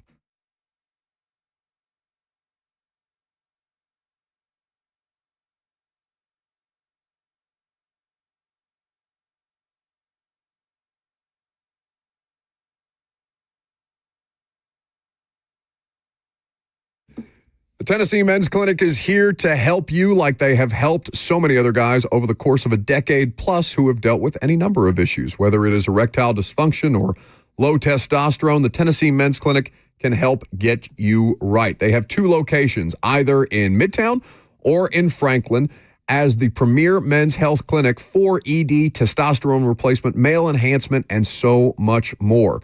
They are there to make sure that you have a specific treatment path that makes the most sense for you as the individual. It's not one-size-fits-all approach. They want to make sure that you understand all the different protocols and all the different options that you have and get rid of any misconceptions that you might have specific to ED treatment. So what you can do is go online today at TennesseeMen'sClinic.com to schedule an appointment at either of those locations, or you can call them at their number, 615-671-2792.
Welcome back to the show. We are fueled by Hattie B's Hot Chicken. The Combine is nearly upon us. Coach Dave McGinnis and the Titans radio contingent will head up on Monday evening, if I'm not mistaken, or Monday afternoon to get things going. Of course, they'll have exhaustive coverage from Indianapolis. It'll be a great time had by all. You can check out all the work that they do at TennesseeTitans.com or subscribe to the official Titans podcast wherever it is that you get the podcasts, and you can hear all the great conversations and insight and analysis that Mac and the crew will provide. Mac's visits always made possible by the people who are getting me to Indianapolis. Two Rivers Ford, the South's most trusted Ford dealer, online at tworiversford.com. Happy Friday, Mac.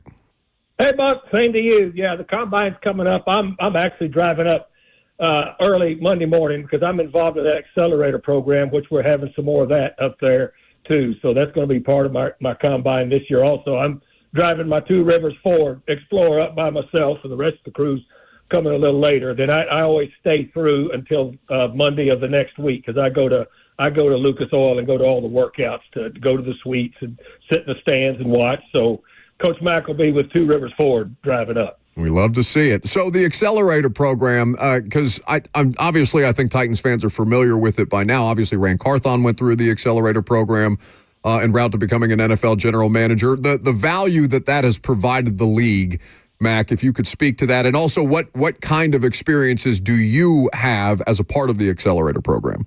Well, it's just information. They have 3 former head coaches, 3 former GMs, and I think last year at the spring meeting that was held here at the Lowe's Vanderbilt, we interviewed 32 guys. I mean, it's a pretty a long process of 32, potential guys, and at different stages in their careers, just to give them a little bit of a foot forward as far as what questions may be asked in interviews for head coaches. It's very interesting, and it just gives you more information to get a database on these guys. Now, because of my duties with Titans Radio, I'm not going to be able to be. I already told the accelerator program I won't be able to be involved in all of the interviews, but it's just an extenuation of what they're trying to do and get all their bases covered. It's a pretty extensive program, and it's worthwhile. As far as your research, your goals of what you're trying to learn out of the Combine, Mac, beyond what you already know about these players, the homework that you've already done, like the conversations that you have when you go to Indianapolis, are you talking, I'm sure it encompasses all of these things, but when you have these conversations, is it more about, all right, what were the trends tactically last year in the league that led coaches to make the decisions that they did or may have informed what we saw from the league at large last year? Or is it mostly about personnel and then you get to the tactical stuff later on? Yeah, well, great question and a good insight. That's what I do a lot of both. I have early breakfast scheduled every morning, because this is my 39th Combine, so I've got a little experience to draw on and people that have been there. And some of it's with position coaches, just as to what you say. What's tactically hot right now in the league? What are you looking at? And then that morphs into what type of players fit into what you are doing specifically here in some of the position situations. And then, when I go over to Lucas Oil, and I sit in the stands, and of course I've got access to the suites when people invite me up there, but I'm mainly like sitting in the stands, and we'll sit with position coaches throughout the week that come in there. Not only NFL position coaches, but also their collegiate coaches come in. They're allowed in, and it's mostly assistant coaches that come in to watch their guys. And so that's a very valuable resource to sit in and just gather information. They know that I've worked the draft, for 39 seasons. So I try to be a little bit informative as far as telling them what I looked at and what I've seen. It's just a good exchange. There's things that I gather that I could talk about and things that I don't ever talk about because that's the give and take of what this is. When I was first coaching, Buck, I worked 9 years on the floor with the linebackers, which was a very, very valuable. Now, since I've been here with the Titans doing broadcasting, none of us that aren't coaching and aren't involved either that or active scouting or active front offices, none of us get the exposure that those people get. I mean, it's a stark difference with the exposure that you get when you are involved in the league with it to these players. But I mean, if you've been in it long enough, you can get at least some things that let you that help me. It helps me during the broadcast because all these guys are going to be playing in the league, and it also helps me to be able to inform some of the listeners on the OTP, which we're doing one today, and also all of my appearances on 104.5 The Zone. It just helps me have some more information that I can feed to our listeners. Coach Dave McGinnis here with us on 104.5 The Zone, making us smarter, as is always the case. His visits, not just here, but across the station, are presented by Two Rivers Ford, the South's most trusted Ford dealer. So, Mac, just as we get ready for the Combine, what are some of those questions that you are going to be asking, or ones that you would be comfortable sharing with the audience, just to kind of help inform them about what they should be looking for or what questions they should be asking? Yeah, well, and the first, I asked with a certain group of people that have been doing this for a while, where are the numbers in this draft? Where are the numbers? Positionally, where are the numbers? And then, Rhett and I have already put together our initial vertical and horizontal board, it's only about 200 players. Clearly, there's 329 that are going to be at the Combine, so we've still got a lot more work to do. But you've got to have an initial template to work with, and I'll start asking, where do you see the line drawn? Where are the numbers this year? Those types of things are important because then you know what to start looking at from a 30,000 foot view, and then you can zero in on it. That's the first thing that I ask because it's extremely important to see with what I've looked at so far if it lines up as far as the numbers wise as to what's in the draft, and each draft is different. Coach Dave McGinnis here with us on 104.5 The Zone. Coach, when you were with the LA Rams working with Coach Fisher, and you guys obviously traded up to go get Jared Goff, right? Traded with the Titans up to number 1 overall. When did those discussions start to formulate between the Rams and the Titans? About 2 days before we went to the Combine, and then coincidentally, our suites were side by side at the Combine that year. So it was very, very easy. But it started about 2 or 3 days before the Combine and then really heated up at the Combine, which is where most of this goes on, which is really where it starts to heat up because, as you guys well know, everybody is there. The setup now in Lucas Oil is ideal because everybody has a suite. It's very accessible to walk around. You know the times that everybody is going to be in there. So this is a big, big part of where the free agency talks and trade talks begin, and that's why it's so valuable, to be there. And you've got a lot of your staff up there, and it's important that everybody has a role. But there's a huge role as far as the decision makers that are going to be involved in trades, just like the trade that we made with the Titans for the number 1 pick. They can get together, face to face, real easily up there for the entire week, and that's where it starts. Well, we were laughing the other day, Coach, because this report, I put in quotations, was floating around that the Jets have called the Titans for the number 1 pick, and they have made a proposal, Coach, it was 5 top 100, not only top 100 picks, but picks within the first 2 rounds of the draft, 2 1s, 3 2s, or 3 1s, 2 2s, whatever it was, a ludicrous offer, Coach. And I don't know what was more ridiculous, the quote-unquote reported proposal in terms of the draft capital that the Jets were allegedly offering, or the timing, this idea that the Jets would be putting together a package like this before even being in the same room as Cam Ward at the Combine. What is the earliest typically that discussions like this would take place? And surely there's no way that any sort of trade would be agreed to like this, even remotely close to before the Combine, right? No, you hit the nail on the head. Ludicrous is a good word for that. But, this is this time of year. Here's what this time of year is. Now you guys know this, but for our listeners, here's what you believe right now, that something comes out like that. You believe all of nothing. That's what you believe. Because, there's going to be so much stuff thrown out right now. And if you really think about it, guys, what is the advantage of any of the parties of putting something out like that right now? If you really want to start chumming the waters, you start chumming the waters within the circle of the people you're talking to first. You're not going to chum the waters by putting it out there just so somebody can put out something that people will glom onto and say, here's what's happening 2 months from now. You don't get a ton of time with these prospects, right? The Titans won't get to spend hours with Cam Ward in Indianapolis. What is the key to making use of the time that you do have? And maybe it'll be different for them with Ward than it was with Sanders, having already spent time with Sanders at the East-West Shrine Bowl. That's a lot of planning. I mean, they talk about this, this dark February. That's a lot of the planning that goes into this. And you have definitive questions that you want to ask everybody that you're zeroed in on.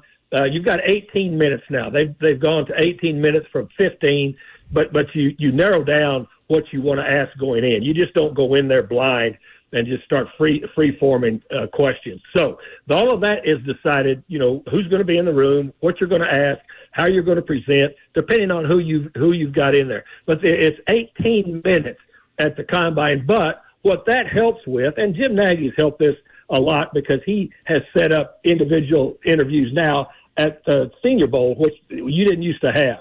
So you got this set up there, but then you can start narrowing that down to the people that you want to visit at a school workout where you get longer with them. You get as long as you want at those school visits to the workout has happened. And then you constrict that group down to the 60 that you're going to be able to invite in to your visit here in Nashville. And then, I mean, you can travel as much as you want, back to their place to see back and forth as far as just like they did with Devondre Sweat last year. So this is just the beginning of it. But the timed sessions that you have at the Combine are 18 minutes to begin with because you're trying to get through guys, and you're also trying to interlock that with the guys you've already spoken with at the Senior Bowl. I just have this ridiculous mental image in my head now, Mac, of some league official kicking in the door if they exceed just even remotely a second over 18 minutes to keep these things moving. But obviously, as you said, they need to get through. They got an air horn. They got an air horn. Is it what, do they run up to the door and just set off the air horn? You can hear the air horn anywhere you are. Yes. I mean,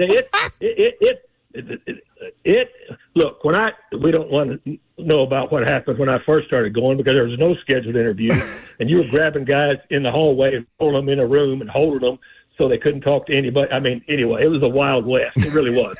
Now it's very, very organized, but they've got an air horn and they've got people that keep everybody on time. The players have lanyards. They've got lanyards that with times on them as to where they are supposed to be. It's all very organized.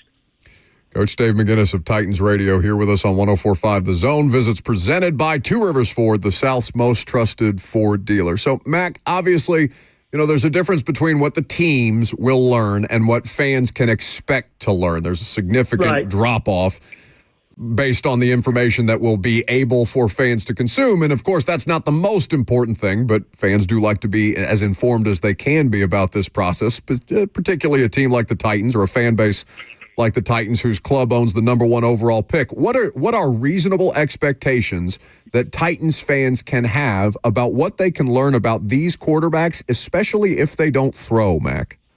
Yeah, well, if they don't throw, most of the top 2 quarterbacks, I mean, I don't expect them to throw, right? Because they're both going to have private workouts. Clearly, they'll be there for the physicals and everything else that goes on there.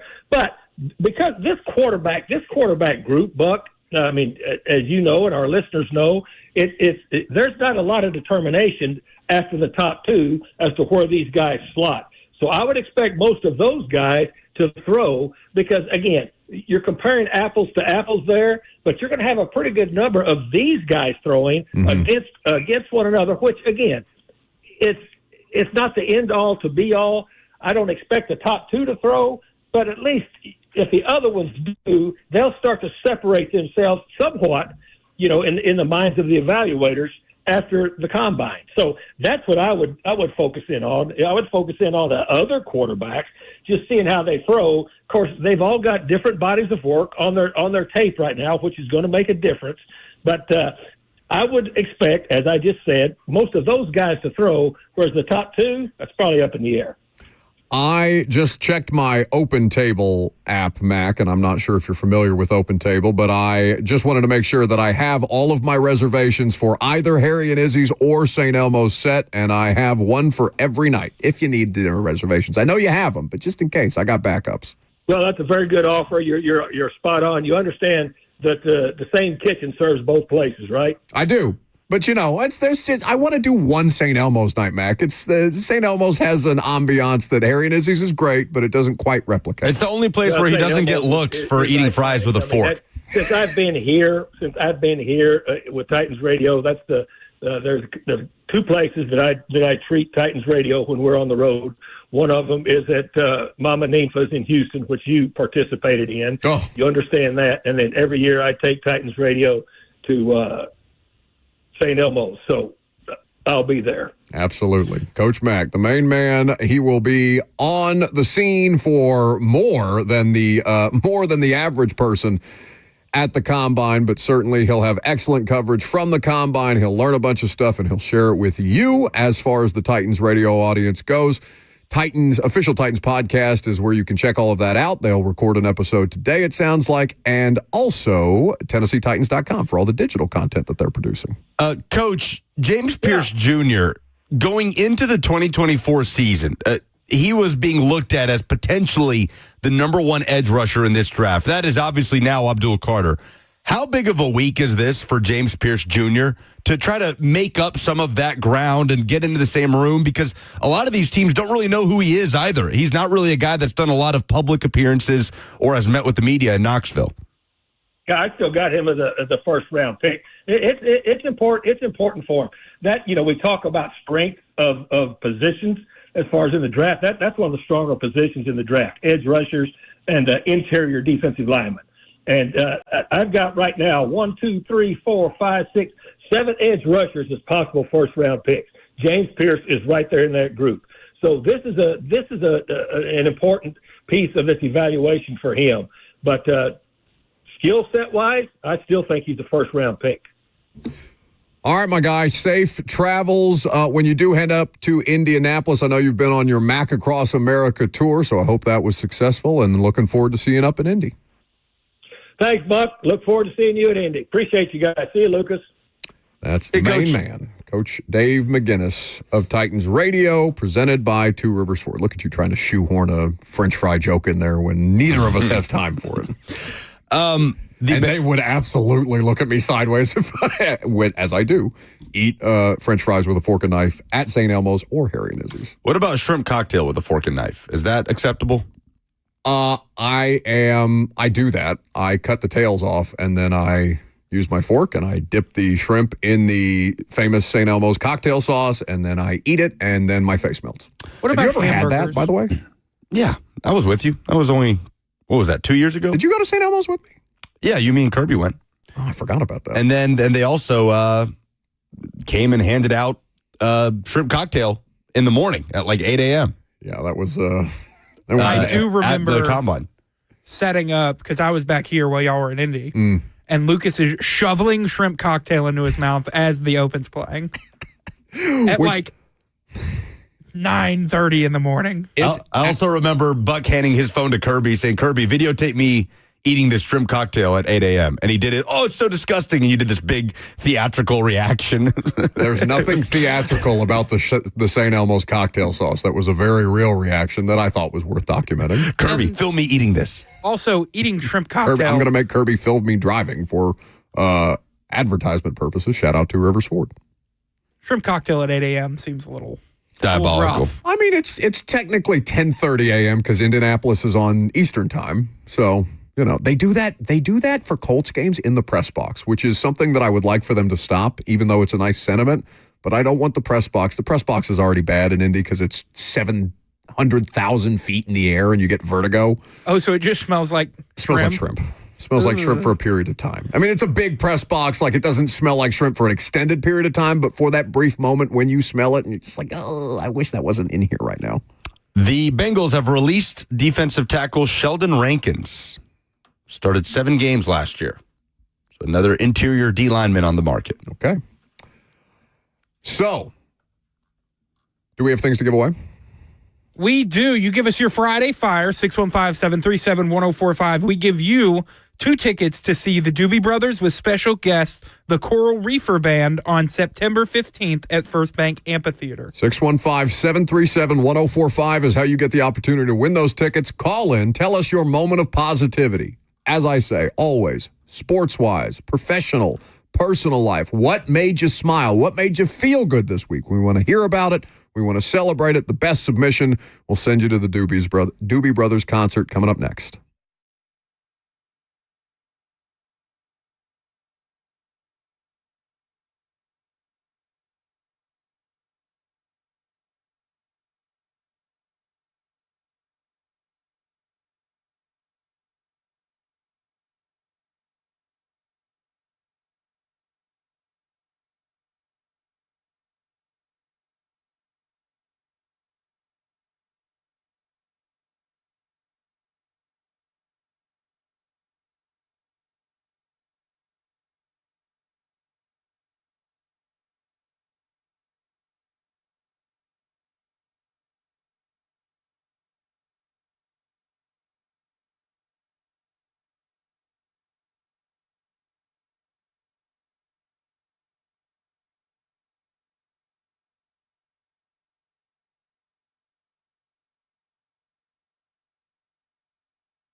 Most certainly is. If you give us your moment of positivity, the thing that made you feel good this week, we'll send you to the Doobie Brothers concert, also featuring the Coral Reefers Band, as Jackson pointed out. 615-737-1045 is the number if you would like to get involved. Lucas, you can start the bidding. I am beyond excited that tomorrow night I'll be walking into Geodis Park, as will thousands of other Nashville SC faithful, to watch the season opener. 2025 season kicks off against New England. We'll have the call for you here on The Zone. 7:30 kickoff, 7 p.m. pregame. But it's been not a long offseason necessarily. 74 days have separated the MLS Cup final and the start of the season. That's the shortest amount of time between seasons in league history. But a lot of moves for Nashville, as much of a roster overhaul as they have had in their club's history. Fun play style that BJ will implement, and I just can't wait to see the proof of concept and all the fans out there at Geodis Park tomorrow night. It will be cold. It will be cold, but I can't wait to see everybody. Corporate chill. But yeah, it's good to have soccer back. And it may be the best team in the city. So got a pretty good chance to be. Low bar. Preds terrible, Titans terrible. Need Nashville SC to just show a pulse, and they win. They'll be fun. They will be fun to watch, and the plan is to score a lot of goals in 2025. Jackson? You're not going to go? I'm still looking for one. All right. Everything's coming up Frankie Muniz lately. You remember him, the kid from Malcolm in the Middle? Do I remember him? I don't know. You could have been a little too old for it or something. I don't know. How old do you think I am? I'm 31. 100? Frankie Muniz is like 10 years older than me. What are you talking about? Frankie Muniz, they recently announced a Malcolm in the Middle reboot, and he recently had his first race as a full-time NASCAR Truck Series driver, and he came in 10th place at Daytona this past weekend. Wait, what? Yeah. Yes, in the Truck Series race. Frankie Muniz. What was the not the superhero that he played, but like the spy, the kid spy, Cody Banks. Cody Banks. Yep. Yes. Banks. So Agent Cody everything Banks. coming up Frankie Muniz. I had not thought about Frankie Muniz in years, and I saw this on Twitter, and it was my Friday Fire. What was the other movie he did with Paul Giamatti? Big Fat Liar. And Amanda Bynes. So good. Oh. Paul Giamatti, like fully painted blue. That's right. Yeah, Because he went for a dip in the pool and they filled it with blue dye. Yeah. Frankie had his time in the sun, man. Like 2000 to 2006, that was his time to shine. That's so cool that he's doing that now. My Friday Fire is LaVar Ball. Did you see what happened to LaVar Ball recently? Yes. So LaVar Ball had to have his foot amputated, which is not obviously good news, but the fact that LaVar Ball, whose spirit cannot be daunted by anything, who's famously one of the best, in fact, Jackson, I'm going to I'm going to make you find this short notice. I need the LaVar Ball CNN interview. Which is the former brother of the New York governor that also got fired? Is it Chris Cuomo? Chris Cuomo is the former CNN anchor. There's a LaVar Ball, Chris Cuomo interview that is one of my favorite pieces of audio of all time. It is 22 minutes long. Well, we obviously don't have time for all of it, but I would like the LaVar Ball song at some point, the song that he sings to Chris Cuomo. Then Chris Cuomo tells him it's not a song. Either way, LaVar Ball had his... Great planning by you. LaVar Ball had his foot amputated, and then he immediately got on social media and started making jokes about his foot being amputated. I appreciate him as a character. I appreciate his spirit. You would never hear from me again if I got anything amputated. At that point in time, that's a pretty life-altering situation. I love that LaVar Ball is still in high spirits about it. So hopefully all goes well with him. And that also Lonzo has feet issues, they think, from the Big Baller brand shoes. Oh, no. Yeah. So hopefully that is resolved in short order. Oh, is there a lawsuit incoming? Well, what, is he going to sue his dad? Well, I imagine... The Bulls are going to sue his dad? Where does Lonzo play right now? Is he a Bull? I don't know, but he was most recently a Bull last time I turned on a Bulls game. Yeah, he's a Bull. Not that Lonzo would sue his dad, but I just imagine anybody else who buys the Big Baller brand shoes and has, medical defects come born of it. It was between that or the Yankees getting rid of their facial hair ban, which is one of the stupidest things in sports. Yeah, but pretty outdated. The fact that they had to put out a statement announcing that was crazy. So, yes, well done by LaVar. 615-737-1045 is the number if you would like to give us your Friday Fire. How about Wayne? Doing all right. Good. But I was blessed and able to bless somebody all within 30 minutes. I went to the gym the other day and lost my wallet without knowing it, and actually a good person found it, kept everything in it, turned it in for me, and I was able to get my wallet back. But on my way home, it was bad weather. I passed by a house where I saw the trash can turned over and this elderly lady sitting in one of those fold out wagon things, and it just didn't look right. So I stopped. A couple cars passed by, but I stopped and asked her if she needed help, and she was like, yes, she fell. She couldn't get up. She actually had a little monitor thing around her neck talking to the people and whatnot, but I was able to help her up and get her back to her house, and the EMTs came and checked her out, and everything was all good with her. Well, that's lovely. Well done by you, Wayne. What a day. So remember to stay on hold for the opportunity to win the tickets. So great leader in the clubhouse with Wayne. Zach is next. Hey, Buck. My Friday Fire is tomorrow starts MLB spring training. I know you're not a big baseball fan, but the Braves are about to get Ronald Acuna and Spencer Strider back. So go Braves. I think they're going to win the East this year. I love it. Zach, real quick, what is your feeling on MLB Commissioner Rob Manfred? Better or worse than Adam Silver, Commissioner of the NBA? Better than the NBA commissioner because he doesn't do as much stupid stuff. Thank you very much. We appreciate that. Blew up in Lucas's face. That is now my leader for Friday Fire. I don't know about that. Chase is next. What's up, guys? Thanks for taking my call. First of all, good on you, Wayne. Anyway, my Friday Fire is a Four Nations tournament. Been a big hockey fan my whole life. So fun. Hockey's never had an event like this and gotten this kind of attention from national media. Obviously would have loved to see the U.S. get the win, but love to see the game growing and league taking steps to showcase its best players and to reach new audiences. I don't know if you guys saw it, but the NHL tweeted the Spanish broadcast call of the McDavid overtime winner. Thought that was really cool. It's been cool to see all the new viewers the tournament brought, and also, obviously, the crowd chanting Johnny Hockey last night. That was really awesome. Cool. Yeah, so cool. Thank you for the call, Chase. It's truly, like, how many times is it next week that the radio show has been 5 years, or will be 5 years? Our fifth year, heading into our fifth year? I don't know. It's something like that. Anyway, how many times? Don't exactly have it on my calendar. Rude. How many times have we, I expect a cake, how many times have we led this radio show with hockey? Just generally. Like, even when the Preds are relevant.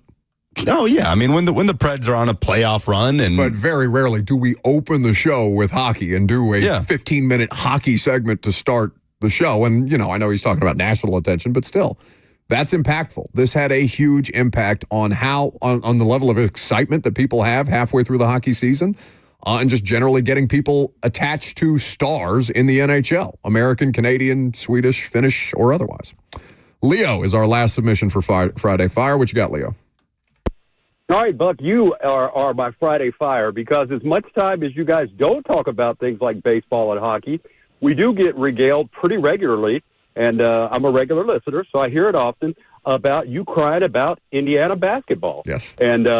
And I sort of enjoy it because if Indiana was good, well, then you would be unbearable to listen to. But there's sort of joy in listening to you cry on a regular basis about Indiana basketball. So it's kind of that Schadenfreude Friday Fire. But so I think in a to tie it all together, I think it's apropos to say Indiana basketball is so chuggy, Buck. So Look at that. He nailed the dismount. Nailed the dismount. Well done by 10. Leo. That's a 10 out of 10. That's a really good call. Well done by Leo. It is chuggy. Oh, God, let's not do agree this on again. that. So much worse.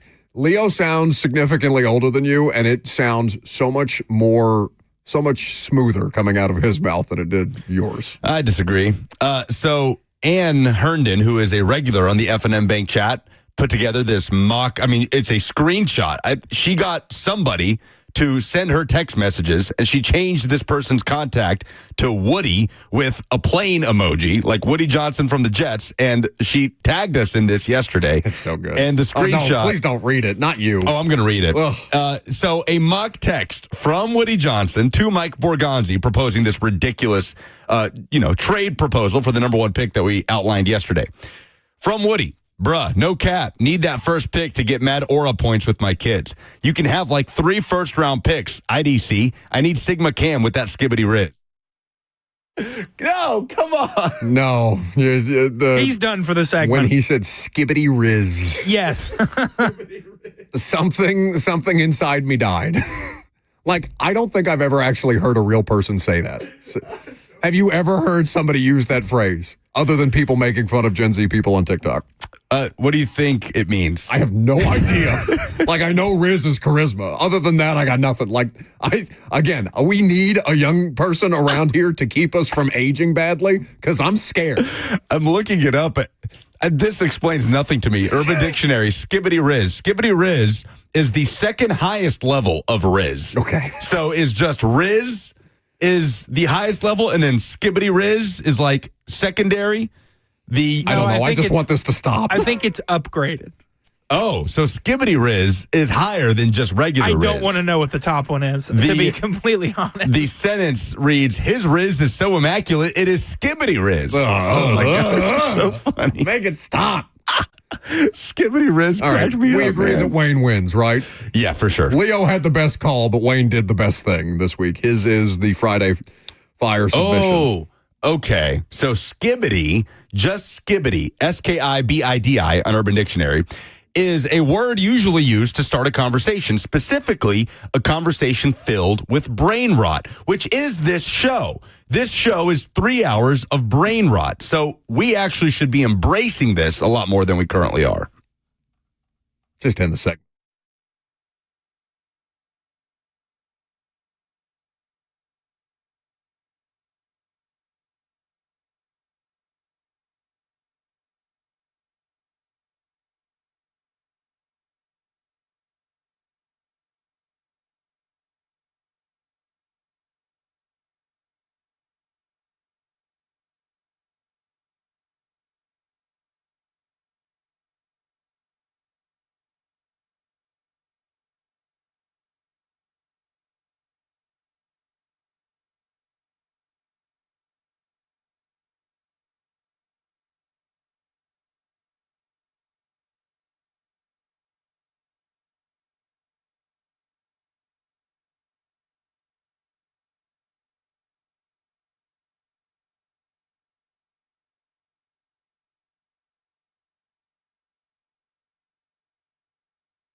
It is 12 o'clock. Good afternoon. I'm Lucas Panzica from the 104.5 The Zone Studios. In NFL news, the L.A. Chargers are signing former Titans safety Elijah Molden to a 3-year deal worth over $18 million with over $13 million in guaranteed money. The Titans sent Molden to L.A. in exchange for a 2026 seventh rounder before the start of the 2024 season. And Cowboys guard Zach Martin is hanging it up after 11 seasons. According to ESPN, the 34-year-old, a 9-time Pro Bowler, a 7-time first-team All-Pro.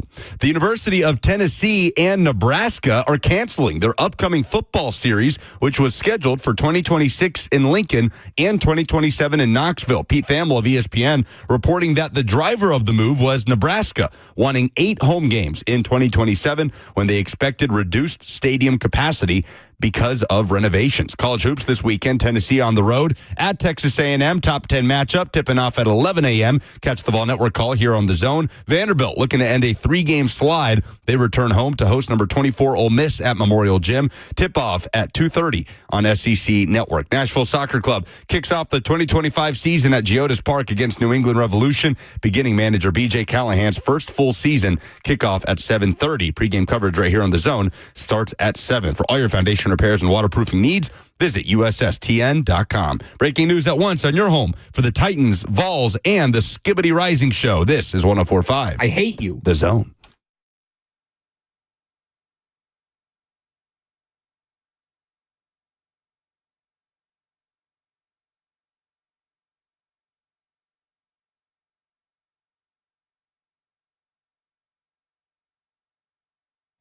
I'm going to protest the final hour if you're going to talk like a Gen Z person for the rest of the show. I refuse. Cap. So Sigma. I'm not. What's Sigma mean? I think it means I think it's another word for beta. What? This is just two. That's just Why two not just say different beta? That's just the Greek alphabet. You're just naming the Greek alphabet. This show is so stupid. Welcome in. It's We're the both final Gen hour. Z. What's going on? No, we're not. Yes, you I am are a Gen Z, millennial. Lucas.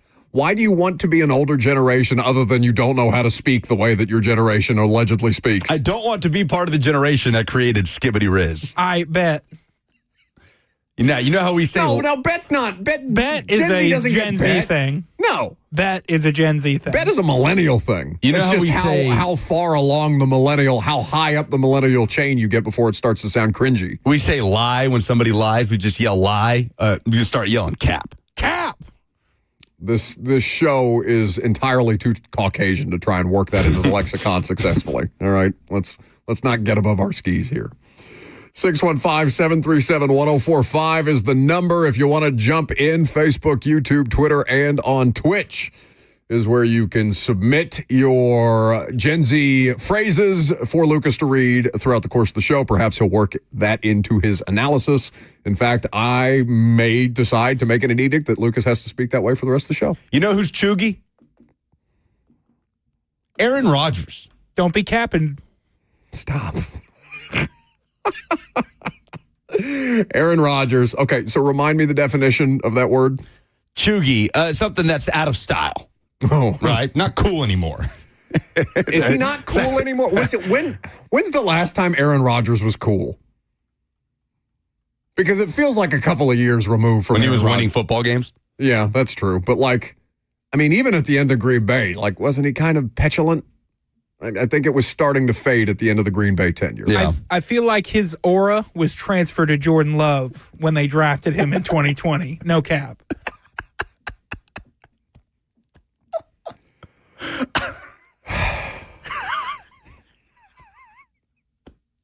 I'm seething. You are lucky that there is 3 foot of glass between you and I. Oh, man. And I'm grateful for it every day. Uh-huh.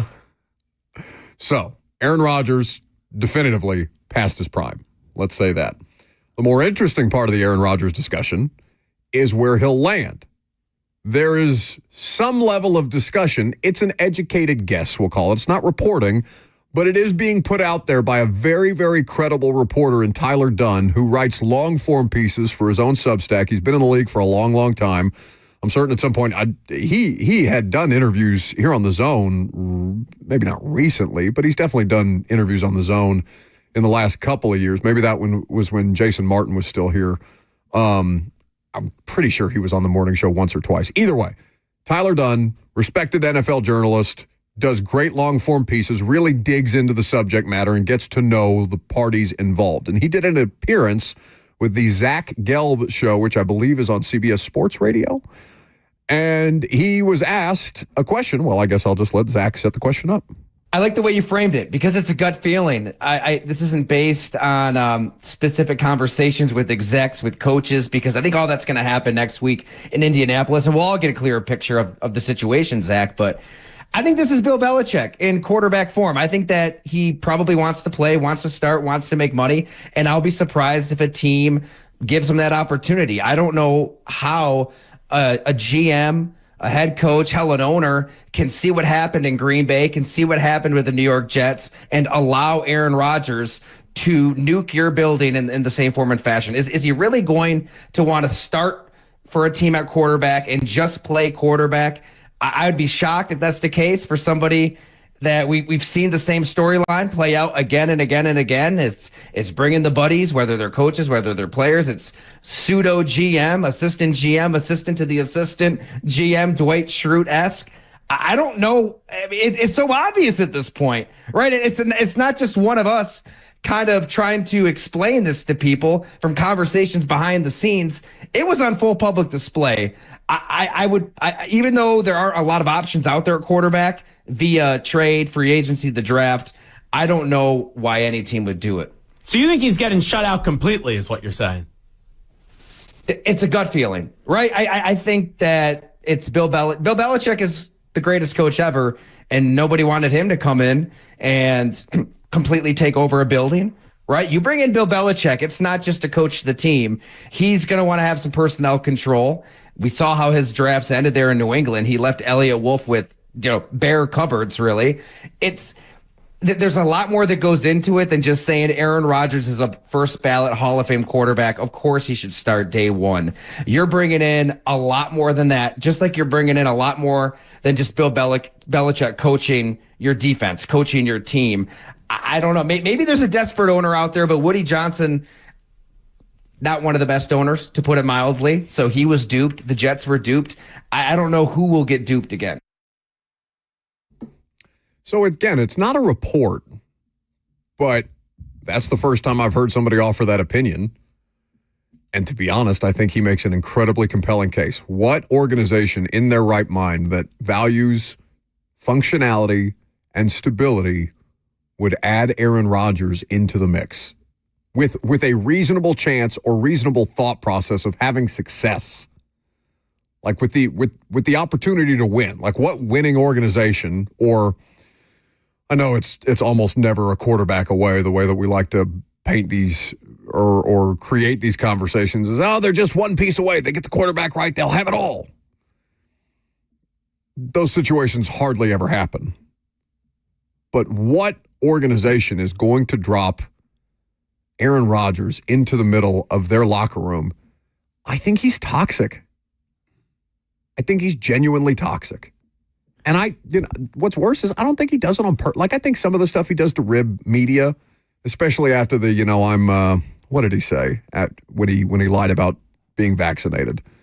Was it, I'm immunized? Yeah, I'm immunized. Yeah. Like, okay. I mean, whatever. It is a huge red flag to me that he did not play poorly last season, especially in the back half of the season. He wasn't awful. But they were a worse football team. Correct. With him in the mix. And he's why. Than they were just trying to struggle through it with Zach Wilson. You can be a reasonably talented quarterback, a reasonably effective quarterback, and still be poisonous. So it would take an especially desperate team. Even the Jets were in a very desperate situation when they brought in Aaron Rodgers.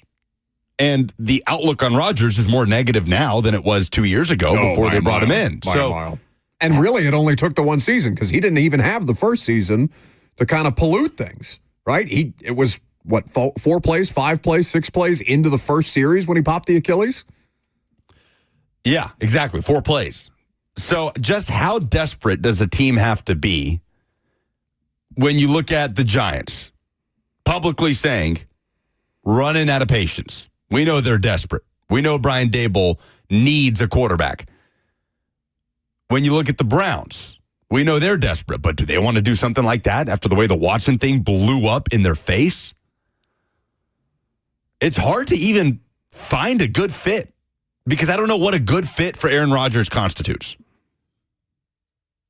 I have no idea what that means in 2025. I just don't think it exists because he doesn't fit. And I'm not, because he's got, I see some comments in the F&M Bank chat, Facebook, YouTube, Twitter, and Twitch. Lute says his demeanor is that of, quote, I'm more intellectually and emotionally heightened than everyone around me. I'm willing to believe that he actually is. It's the demeanor that he projects as a result of that, like the holier than thou, smarter than thou stuff that could rub you the wrong way. But it's also the fact that he runs his own offensive system. Honestly, Aaron Rodgers has gone to meet with the Dalai Lama and stuff like that. Like, this is a very complex individual who's clearly seeking something. He's not satisfied with whatever that is. Again, I would suggest to everybody, even though you might find him unlikable, to watch the Netflix documentary, because I came away from that feeling sad, feeling bad for him. This is somebody who's accomplished a tremendous amount, and maybe maybe the Super Bowl is not the height of all aspirations for somebody like Aaron Rodgers, who has clearly spiritually and emotionally heightened sensitivities to some of this stuff. But he is an accomplished person, and he just doesn't seem to be happy at all with anything that he's accomplished. There's some redeeming qualities to that. It's like Tom Brady. Like Tom Brady not satisfied with 6 Super Bowls. Let's go to Tampa Bay and win 7. That is an admirable quality. But with Rodgers, it just comes off mopey and miserable. Just have no idea what he wants. He doesn't know. Out of his next I don't stop. think he knows. Like that was my biggest takeaway from the Netflix thing is I don't think this person has any idea of what he's actually after, which is why he's in this constant state of searching. And that's a different level of meta conversation that's not necessarily football applicable, but it is to some extent. In a weird way, I don't know why, but the Steelers, if I have to come up with a team that would make some sort of sense, I come up with the Pittsburgh Steelers. Well, that's because Mike Tomlin put up with Antonio Brown, Lev Bell, and Mike Tomlin is the king all at of the this. same time. He's the king of this. But what's more likely, that he's the Steelers quarterback or that he doesn't have a job? That's an interesting question. Oh, that by the numbers. Yeah, I don't know. 615-737-1045 is the number if you want to get involved there. Somebody said, yeah, sucks for him. Hope he figures it out somewhere else. I mean, I'm kind of with that. I don't. The Tennessee Titans organization does not benefit from having Aaron Rodgers be a part of it.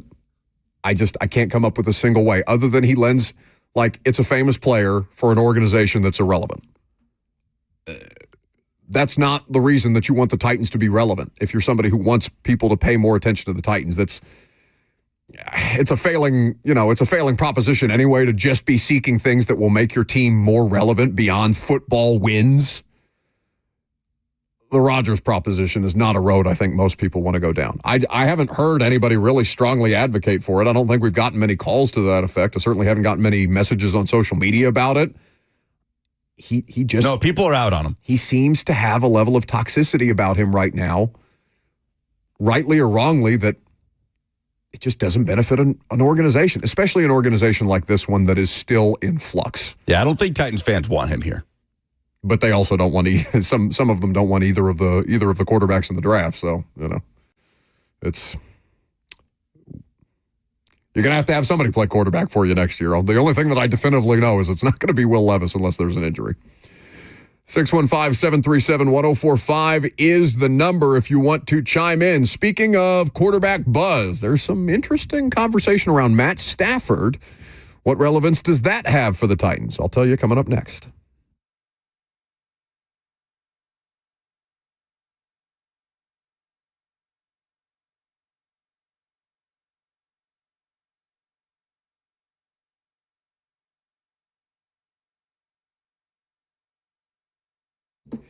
Trajan Wealth is here to help you answer some of those complicated financial questions that we all ask from time to time, like, will I have enough money when I retire? When should I draw from Social Security? If these are keeping you up at night, let Trajan Wealth put you on the right track and guide you through it. Trajan Wealth, Trajan Wealth, is not just any financial firm. They're your partners in securing your financial future. They are more than just a fiduciary firm. They're a family-owned, veteran-led team that puts your needs first. Let their decades of experience in retirement planning and wealth management work for you. Trajan Wealth offers free consultations to help you develop your plan and your peace of mind. So call them today. The number is easy, 615-270-5000. That's 615-270-5000, or visit them online at TrajanWealth.com.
Welcome back to the show. We are fueled by Hattie B's Hot Chicken, the best hot chicken in the world. If you haven't decided where you're going for lunch yet, think about Hattie B's. Any one of their Middle Tennessee locations online. You can order via the app. You can check out their website, HattieB.com. If you're in Austin, Dallas, Vegas, Birmingham, any of their other locations, you can also sample the best hot chicken in the world. Hattie B's is the truth. Quarterbacks are the best path to fixing a franchise. We understand this. There are some questionable quarterback rumors. Again, it's rumor type of stuff. What did Max say about believing the stuff that comes out, especially before the combine?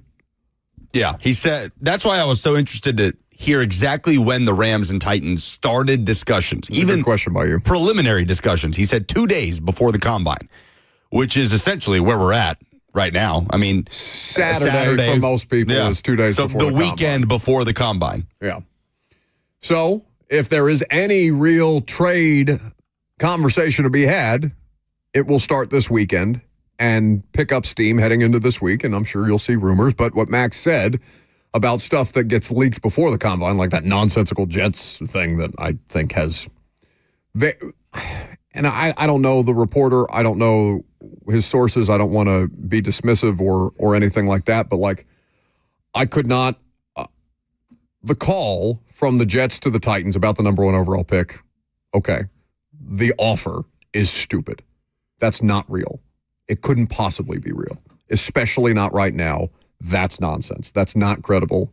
And it makes me doubt the veracity of the reporting because somebody was willing to put that out on social media and treat it as if it was credible. Yeah. And Borgonzi said in his introductory presser that, he had gotten some calls. Hey, congrats on the job. Keep in touch kind of thing. Yeah. But there will be suitors. I mean, how many teams? There's no disputing that. Like, approximately how many teams would at least kick around the idea of trading up to 1 in this year's draft? Anybody with a quarterback need, realistically, and that's any number of teams right now. I mean, you could argue that 10 teams out of the 32 could theoretically come up with a trade proposal to get to number 1 if they wanted one of these quarterbacks badly enough. But the other part of this is rumors around vets that come out at this time. And one such rumor that you can take with a grain of salt if you want, or you can do what Mac does and says, believe none of what you hear right now, which I'm more inclined to do. But it's that the Rams are willing to move on from Matt Stafford. Now, they are going to meet with Matt Stafford. The Rams are going to meet with Matt Stafford in Los Angeles. And I'm sure both sides will bring points to the table about what's best for everybody moving forward. There's been some stuff out there about Stafford, about his age, about his health, about the interest in putting up with his wife's podcast, all these different things coming from a variety of different places. And again, the veracity of which I would question because it's happening before the combine, before these conversations have actually been had by the parties involved. Is there any, if though, because the rumors allow us to entertain hypotheticals, one, it makes zero sense for the Rams to move on from Matt Stafford. Like, unless they're just going to throw away a season and reset the board, and they could. It would be very unlike an NFL team to do it, but the Rams are different, and they operate a certain kind of way, and they've operated that way successfully, having 2 Super Bowl appearances, 1 Super Bowl win in the McVay-Snead era. Fair to expect they know what they're doing.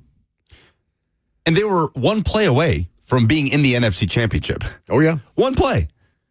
And if the Rams are to host the Commanders, there's easily a scenario in which it's the LA Rams in the Super Bowl playing the Chiefs, not the Philadelphia Eagles. Which is crazy. Yeah. Crazy to think about. They made a deep playoff run. They were that close to hosting an NFC Championship game.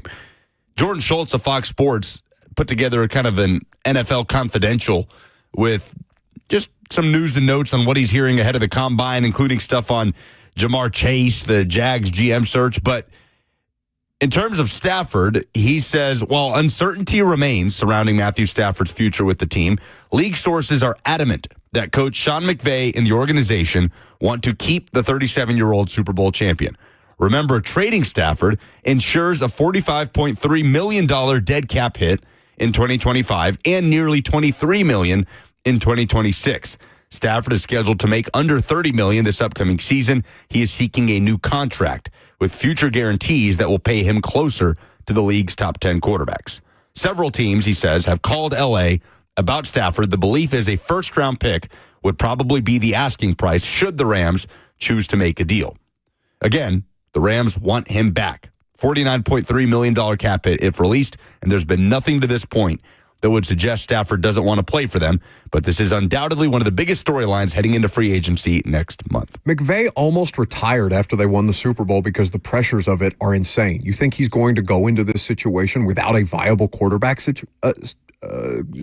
starting quarterback? Yeah, it's so hard to picture way him in hell. signing up for a tear it down, build this thing back from the ground up. I mean, exactly that pivot point after they won the Super Bowl, after they went into bleep them picks mode because and won the the Super pressure Bowl. of trying to repeat is so great, and that person is wired in a way that he almost couldn't handle it. And also, it's infinitely easier to go into TV and get a pay raise because Apple or Amazon or any of these other Netflix, somebody would give him a Godfather offer to come sit in the booth. He's 30. He's what, 5 years younger than Stafford? But it was also a tough path forward because of all the draft capital they gave up in order to make that Super Bowl run. And they did. I mean, to their credit, they took a dip in 2023. And they bounced back The Rams phenomenally. were a good football team in 2024. Again, a play away from hosting a conference championship game. They were a better team this year without Aaron Donald than they were last year with him. Yeah, and things have stabilized in terms of their draft capital in the next few years. They have the number 26 pick in the first round this year. I don't know how many picks they have total in 2025, but yeah, it is very hard to imagine Sean McVay signing up for that. A tear it down, strip everything down at the studs kind of rebuild. Also, who the hell is trading a first-round pick for a 37-year-old quarterback?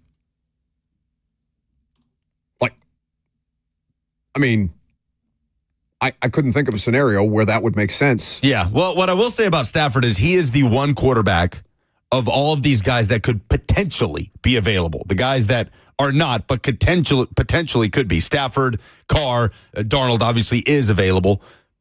He is the only one of those that I think could significantly alter what you think your team's ceiling could be in 2025. Because like Sam Darnold's the best quarterback free agent this year, and he's probably, I don't know, I don't think I'd put him in the top 10 of available free agents, even though he plays the most important position. Nah, I don't know about that. I don't think of him that way. Again, Lucas, I saw him crumble twice in their most important games of the season, and I understand that he won, how many? 14 regular season games? That's fine. When he had to win the game with the division on the line, with the number one overall seed on the line, he crumbled. And then he fell apart in the playoff game, too. And all the winning that the Vikings did in the regular season with Sam Darnold was wiped away because they were a one and done. They got bounced.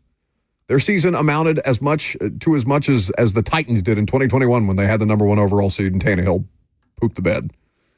He still did what he did in the regular season, and they were in that position. There are many teams that would kill to be in that position and are worried about getting to that spot before they're worried about losing in the playoffs.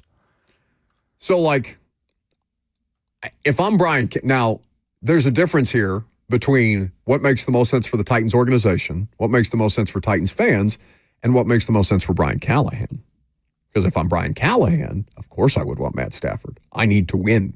I need to show that I'm good with quarterbacks. I know this quarterback. I can work with this quarterback. I've had success with him previously going back to his time in Detroit. If I'm Brian Callahan, absolutely I want Matt Stafford. But there's not another reason why that would make sense for this particular team.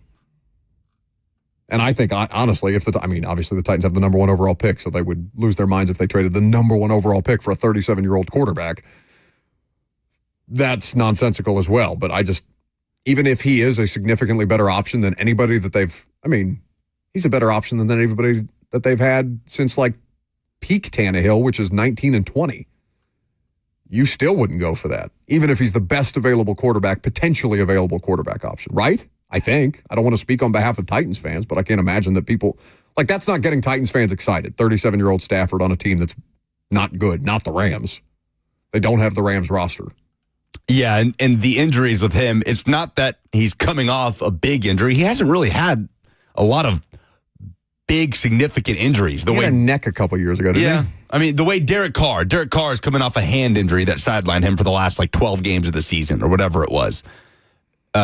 Or maybe it was less than 12 games. But Stafford has just been little nicks, right?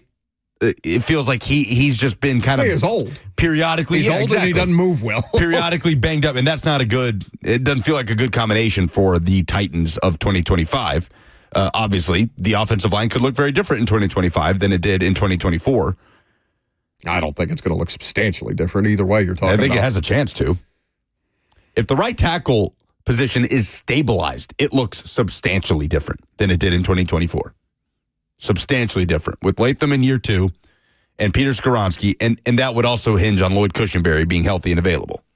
Yeah, there's a lot of ifs in that sense, but I get what you're saying. Sue Ann, we always defer to Sue Ann when she calls in. She's up next. What's happening, girl? Hey, guys, thanks for taking my phone call. Always. I have an idea. So I love saying skibbity, skibbity, skibbity riz. Yes. And now wait a minute. It could be something that we do at the games, and maybe it could be like the good mojo that happens, that if we all say skibbity, skibbity, skibbity riz, and then click our heels together, like Dorothy, right? What was Dorothy's thing? What do you click here? There's no place like home. Place like home. That's Okay. right. Replace it with skibbity riz. Oh my God, Sue-Ann. Okay, but now wait, one more thing. So like the thought of having Aaron Rodgers here just like makes my brain explode. But when you think about it, we have the perfect place for him and his ayahuasca if he comes.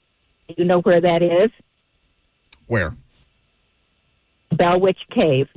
I'll hang up and listen. Send him a darkness retreat. Oh, man, that was good, Sue-Ann. Send him to a darkness retreat in Bell Witch Cave. A pretty Sue-Ann has aura. Pretty Brad idea. Both of you shut up. I can't yell at her, but I can yell at you. That brings up another subject for a different day, maybe during the summer when we run out of things entirely to talk about. But like the Titans in-game, like chants and cheers and stuff like that is an entirely different mess. I don't get what they're trying to do. Like the pain train, I get. The pain train, I know. The pain train, I understand. Like the thing, have they figured out whether they want to be Greek mythology or not? Because like that seems to be the biggest holdup for them. I mean, I don't think they've made any nods to the Greek mythology. They had a little Titan, like with a sword and shield or a spear and shield or something in a loincloth on the sidelines for like 2 years. They have definitely had an identity crisis as to what they want fans to do as far as audience participation in the stadium. The 300 thing is weird. I don't like the, I don't think the Johnny Cash song, Ring of Fire, is not a good touchdown song, but, that's neither here nor there. What would you suggest? I don't know, something exciting, something that indicates touchdown, not Ring of Fire. Ring of Fire is a great song, but not when, I don't know, the Titans don't score enough touchdowns for me to criticize that. I guess I don't have to hear it too often, but I don't know, something modern, something that's got a little more juice. Like they don't have a Fly Eagles Fly. They don't have a, Miami Dolphins song, even though the Miami Dolphins basically took the Houston Oilers song and just copied and pasted it. They lack an identity on that front too that they have been trying to figure out for a couple of years. But no skibbity, skibbity, skibbity riz. I don't want Titans fans clicking their heels together in the stands, trying to hope and pray and wish that 37-year-old Matt Stafford throws a touchdown to Traylon Burks. You're capping, bro. So we're agreed, right? There's no scenario in which it makes sense for A, the Rams to move on from Stafford, or B, for the Titans to try and acquire Stafford. Are we in agreement on both of those fronts? Oh, like there is. I'm in agreement with the first one. No scenario, realistic scenario that makes sense for the Titans to acquire 37-year-old Matt Stafford. Oh, I'm not saying it's realistic. Yeah. But what I am saying is if the Rams were to move on from him, which I would be very surprised if they did, it certainly wouldn't make any sense for the Titans to trade, right, to acquire him in a trade. Because they're not just going to cut him. Yeah. So, realistic scenarios. There is not a realistic scenario that sees the Titans as a viable landing spot for Matt Stafford, who shouldn't leave Los Angeles to begin with. He likely will be an LA Ram in 2025. One would think. P90X or P96 on YouTube says they should play Ring of Fire when the visiting team score. I fell right into the Ring of Fire. You don't really play a song for when the visiting team scores, but I get what you're trying to do there. So, beyond that, we can put, I like that we had Mac on to talk about this because I have never agreed more with the idea of pre-combine rumor mill, even though we have 2 weeks without actual football to talk about football, and most of us do talk about football. I have no interest in chasing those kind of rumors. Like, I understand we have to talk about certain things when they come up, specific to the quarterback prospects or anything like that, but there's just such a low level of veracity. Like, how many of these things actually end up playing out? Especially the stuff that you hear pre-combine. It's just nonsense. Biggest questions that we have ahead of the combine is something that we can do on Monday, and positions and players that we're looking for to watch. and that we think that would make sense for the Titans. But what I can definitively say is that the Matt Stafford scenario does not make sense for the Titans. Real Mike Jones on YouTube says, no, Buck, that's how you feel. That's how I feel, talking about the Stafford thing. Titans fans want to win now. Yeah, but that doesn't help you. What is 30? I mean, it gives you better quarterback play. Okay, so you win 6 games instead of 3. Is that your win now? You're not winning now in 2025. Like, that makes my head explode. Like, did you not watch them last year? Do you not have any fundamental understanding of how far this franchise has to go to be relevant in the worst division in football? What the hell are you talking about? Win now. If Matt Stafford was available to the Titans, not in a trade, right, but available to the Titans, then he is the best of the best of the best case scenario of veteran stopgap quarterbacks. Indisputably. I'm not taking issue with the Stafford thing. Right. I'm taking issue with him speaking or thinking that he's speaking on behalf of all Titans fans. And I don't think he does, because I think most Titans fans also are aware of just how far this team has to go. Listen, if they push for in the hunt in 2025, huge success. Huge success. If you go from the basement of the NFL to being middle of the pack, huge success. But that's what you aspire to right now. Keep it realistic. Do not have unrealistic expectations. I made this mistake last year. I had unrealistic expectations for the collection of pieces and parts and coaching staff that they put in place last year. And I was borderline, maybe not even borderline. I was resentful about how wrong I was having to watch them week in and week out fail spectacularly. They are so far away from meaningfully competitive as currently constructed. They have so much work to do. What are you talking about? Win now. What are you winning? It's a long haul to rebuild the roster. We know that. The Titans know that. But fans did just watch the Washington Commanders literally strip down their organization from top to bottom and get the right quarterback in there, get a veteran head coach in place, and go to the conference championship game, something their divisional rivals in Dallas haven't done in 30 years. To even suggest that about Washington last year would have been insanity. Would have been ridiculous. The conference championship for sure, but there was no question they were going to be a more stable organization because they did the one thing that they simply because of addition by subtraction. Nobody can do what the Commanders did because they finally, after years, decades of trying to run Dan Snyder out of Washington, they got a new organization. Yeah. It's basically, Lucas, it's not even the same franchise. The point is turnarounds are possible, so I'm not going to bemoan Titans fans turnarounds are possible. For wanting something like that. Mike Jones says the Texans did the same thing, right? Texans were honestly, in as dysfunctional, if not worse situation than the Titans. They were worse. For sure. They were worse. And they had built out the roster a little bit, but obviously Jack Easterby was the headliner, but they hired the right coach. They got the right quarterback, made a ton of other good picks along the way. They had draft capital to do it with. They had way more ammo than the Titans to go up and get C.J. Stroud, which we believe is what the Titans wanted to do. Okay, but you're talking about situations that are not this situation. The Texans were armed with the Deshaun Watson trade to then set themselves up for the future. The Titans do have the number 1 overall pick, and potentially they can turn that into something, but they cannot turn it into the sheer amount of draft capital that Texans trade became. Situation's very different. And to expect win now is a misguided approach in 2025. But I'm not going to slam Titans fans for wanting that in 2025 when they watch other franchises do it by hitting on the right quarterback. Lucas, that's not what I'm saying. I'm not slamming them for wanting that. I'm saying, are you aware of how different those situations are? The 2025 Tennessee Titans are not the Detroit Lions. They are not the Washington Commanders. They are not the Houston Texans. They are in a situation of their own making. What they do with that is how they will be judged. I'm not going to judge them based on what the Commanders did because the Commanders are an entirely new franchise as far as I'm concerned. Like, not just because of the name change. It's a different organization. Top to bottom, different coach, different ownership, different quarterback. No situation is like for like. So the point is turnarounds happen. Turnarounds do happen, but realism has to take precedent here as opposed to wanting and hoping and wishing and all these different things and praying that you can trip and fall back asswards into something that somebody else did well. Titans tried to turn around last year. Right? They tried to inject talent via free agency into this roster and make it happen, gambling that Will Levis would be able to carry the load at quarterback. And it didn't work. They collectively collapsed. So it seems like philosophically, the approach is quite the opposite now. A more long-haul approach. Draft, retain, draft, develop, retain, I should say. Somebody said reality bites. Yeah, I know. But I know. Turnarounds do happen, and they tend to happen in the most unexpected 7 moments. wins would be a turnaround for this it team. Would. 7 would. wins. That's the kind of turnaround that I'm talking about. Not a conference championship game. Let's get real. 615-737-1045 is the number if you want to jump in. Last call for phone calls if you got them. I'm Buck Rising. It's 1045 The Zone.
All right. End of the week, last segment for us. Obviously not done for the day because you got Blaine and Zach. You got 3HL coming up after that. So last call for phone calls with us. But if you don't get in with us, obviously you have the rest of the afternoon to talk Titans, college football, Vols, big weekend in the SEC that we talked about earlier. All at your disposal, 615-737-1045. We have talked, obviously, we spent a great deal of time on the Titans, obviously so. But there is an interesting piece on ESPN.com specific to the Titans about bold moves that each of the 32 teams should consider in 2025, projecting bold moves in free agency and the draft. And this is done by Aaron Schatz, who's one of Titans fans' favorites because he called them the worst number one seed in the history of the DVOA metric when the Titans were the number one seed. And, you know, we don't have to relitigate what happened in that game, but still. His bold selection for the Titans is to not select a quarterback. Now, I don't think, do we consider that a bold thing? From his perspective, national ESPN writer, absolutely. Like for a reader in Minnesota who opens this article, absolutely. Okay. Yeah, but not here. I'm saying we. No, not here because we've been talking about it for months. We've been talking about the needs this team has. We've been talking about this quarterback class compared to even just the last two. But no, for average NFL fan, it is bold to suggest that this team that is quarterback needy, quarterback desperate, I would say, and with the number one overall pick, wouldn't take a quarterback, number one overall. That doesn't happen very often. Again, the only example you and I could come up with was the Browns in 2017. With Myles Garrett. And Deshaun Kaiser was on their roster as a second-round pick. They didn't have an answer on him the way we believe the Titans do with Will Levis. So it is a unique situation. I remember that Deshaun Kaiser year. Yeah, but the Deshaun Kaiser year came afterwards. Oh, they got their answer on Deshaun Kaiser. That's why they drafted Baker with the number one pick in 2018. That was Myles Garrett's rookie year, how bad Kaiser was, because he was an atrocity. Titans legend, Deshaun Kaiser. People forget. They selected Kaiser in the second round of that draft. Oh. Okay. So who was on their roster?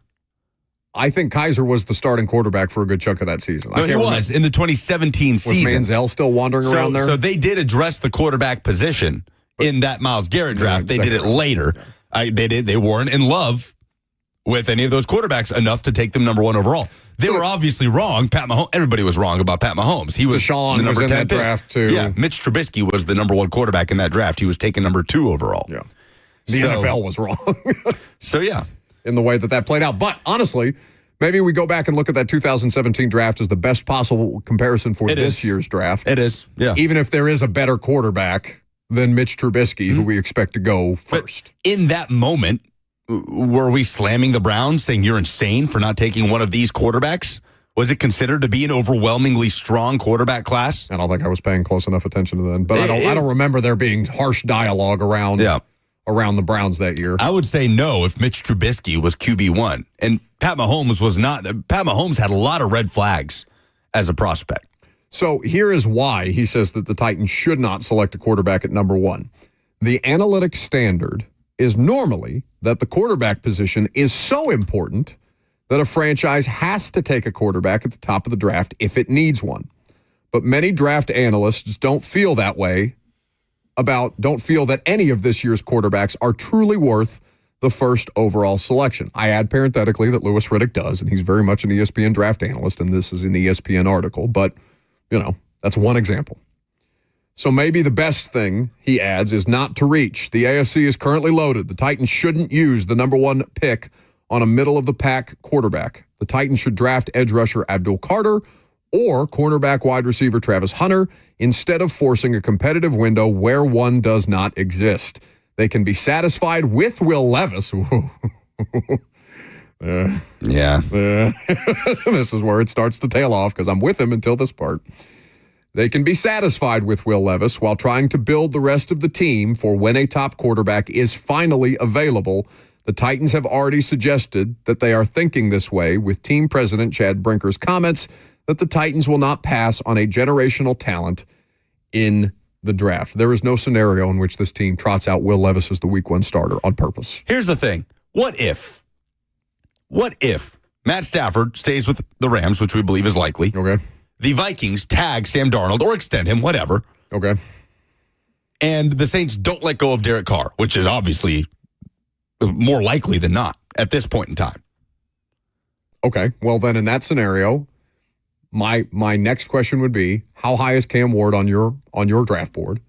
And if he is not the number 1 overall pick, are you willing to do it again with Will Levis? We have not talked enough about how free agency could impact what the Titans could be forced to do at quarterback. Because patience over panic, but who's going to survive another season of Will Levis as your starting quarterback? I think it's insane Brian Callahan. to project Will Levis as your starting quarterback in 2025. That's an insane suggestion to me. I agree. It is insanity to think that to think that they would trust him. It's not even that I think the player can get better, but the trust there is broken. Mike Otherwise, Jones he says would not have been benched. Daniel Jones or Kirk Cousins. Cousins not available. Kirk Cousins is under contract. Jones is, I suppose. Okay. Do you want a broken Daniel Jones or a questionable Will Levis? Oh, God. You think my attitude was bad this year? You're going to be miserable. You should move. I don't want to deal with Buddy, you. I've got 3 more years on my contract. You're stuck with me. I'm more stuck here than any of these people. Oh, my God. There's no scenario. Right? Like, truly.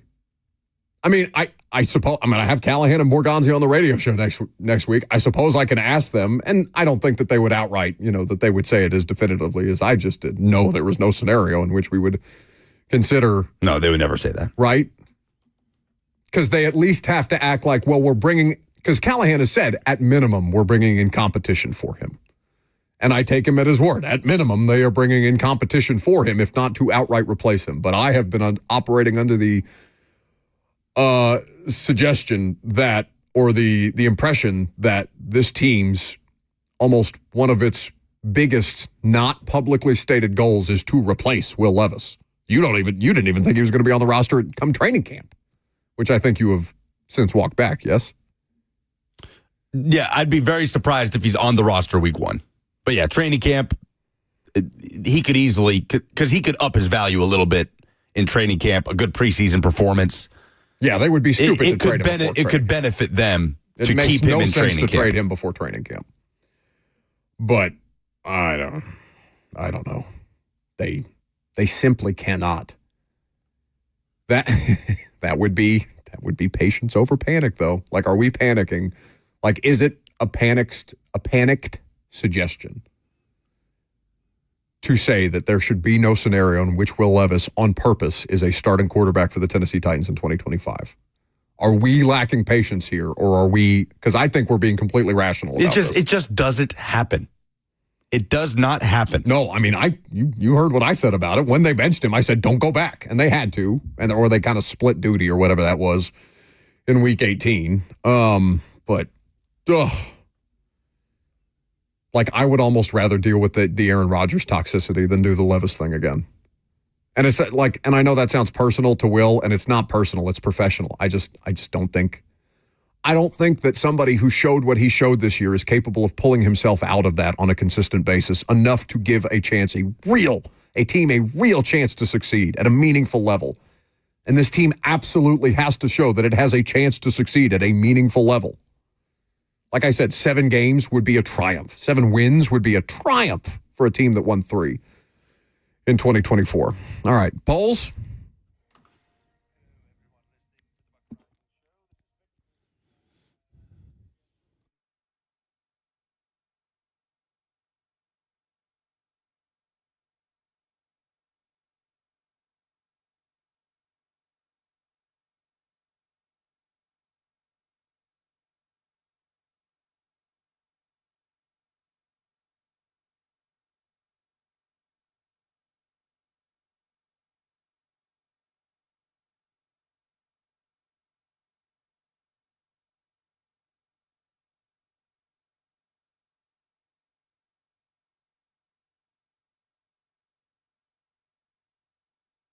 Presented by Two Rivers Ford, the South's most trusted Ford dealer. Will Matt Stafford be an LA Ram next year? 51% say no.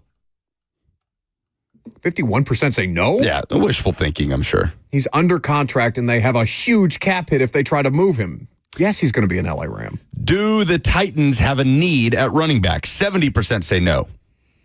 70% is more reasonable. I would say they have a need for a backup running back, which does not make it an outright need in the same way that they need a right tackle, they need a quarterback, they need a pass rusher. Not even close to those positions. No, not even close. What do you expect to learn about Shedeur Sanders or Cam Ward at the Combine? Scoob says how they react to the criticism when they are talking at the podium and reporters nitpick their game. That's not what those podium sessions are necessarily. That happens in private. Yeah, the reporter, the scrum media sessions. I don't know, man. Those are such a mess. There's no organization. You've got 300 media members shouting questions at you. Half the time, I don't even think the players can hear. John says that Sanders' arm strength and velocity actually looks different compared to other top prospects. Well, he'd have to throw, so I don't think that's happening. But. Probably doubtful. Those are the polls. All right, very good. That's going to do it for us today. We appreciate you guys hanging out with us. Primetime schedule will be different next week for travel. So the next time that I talk to you will be Monday morning at 10 a.m. Have a great weekend until then.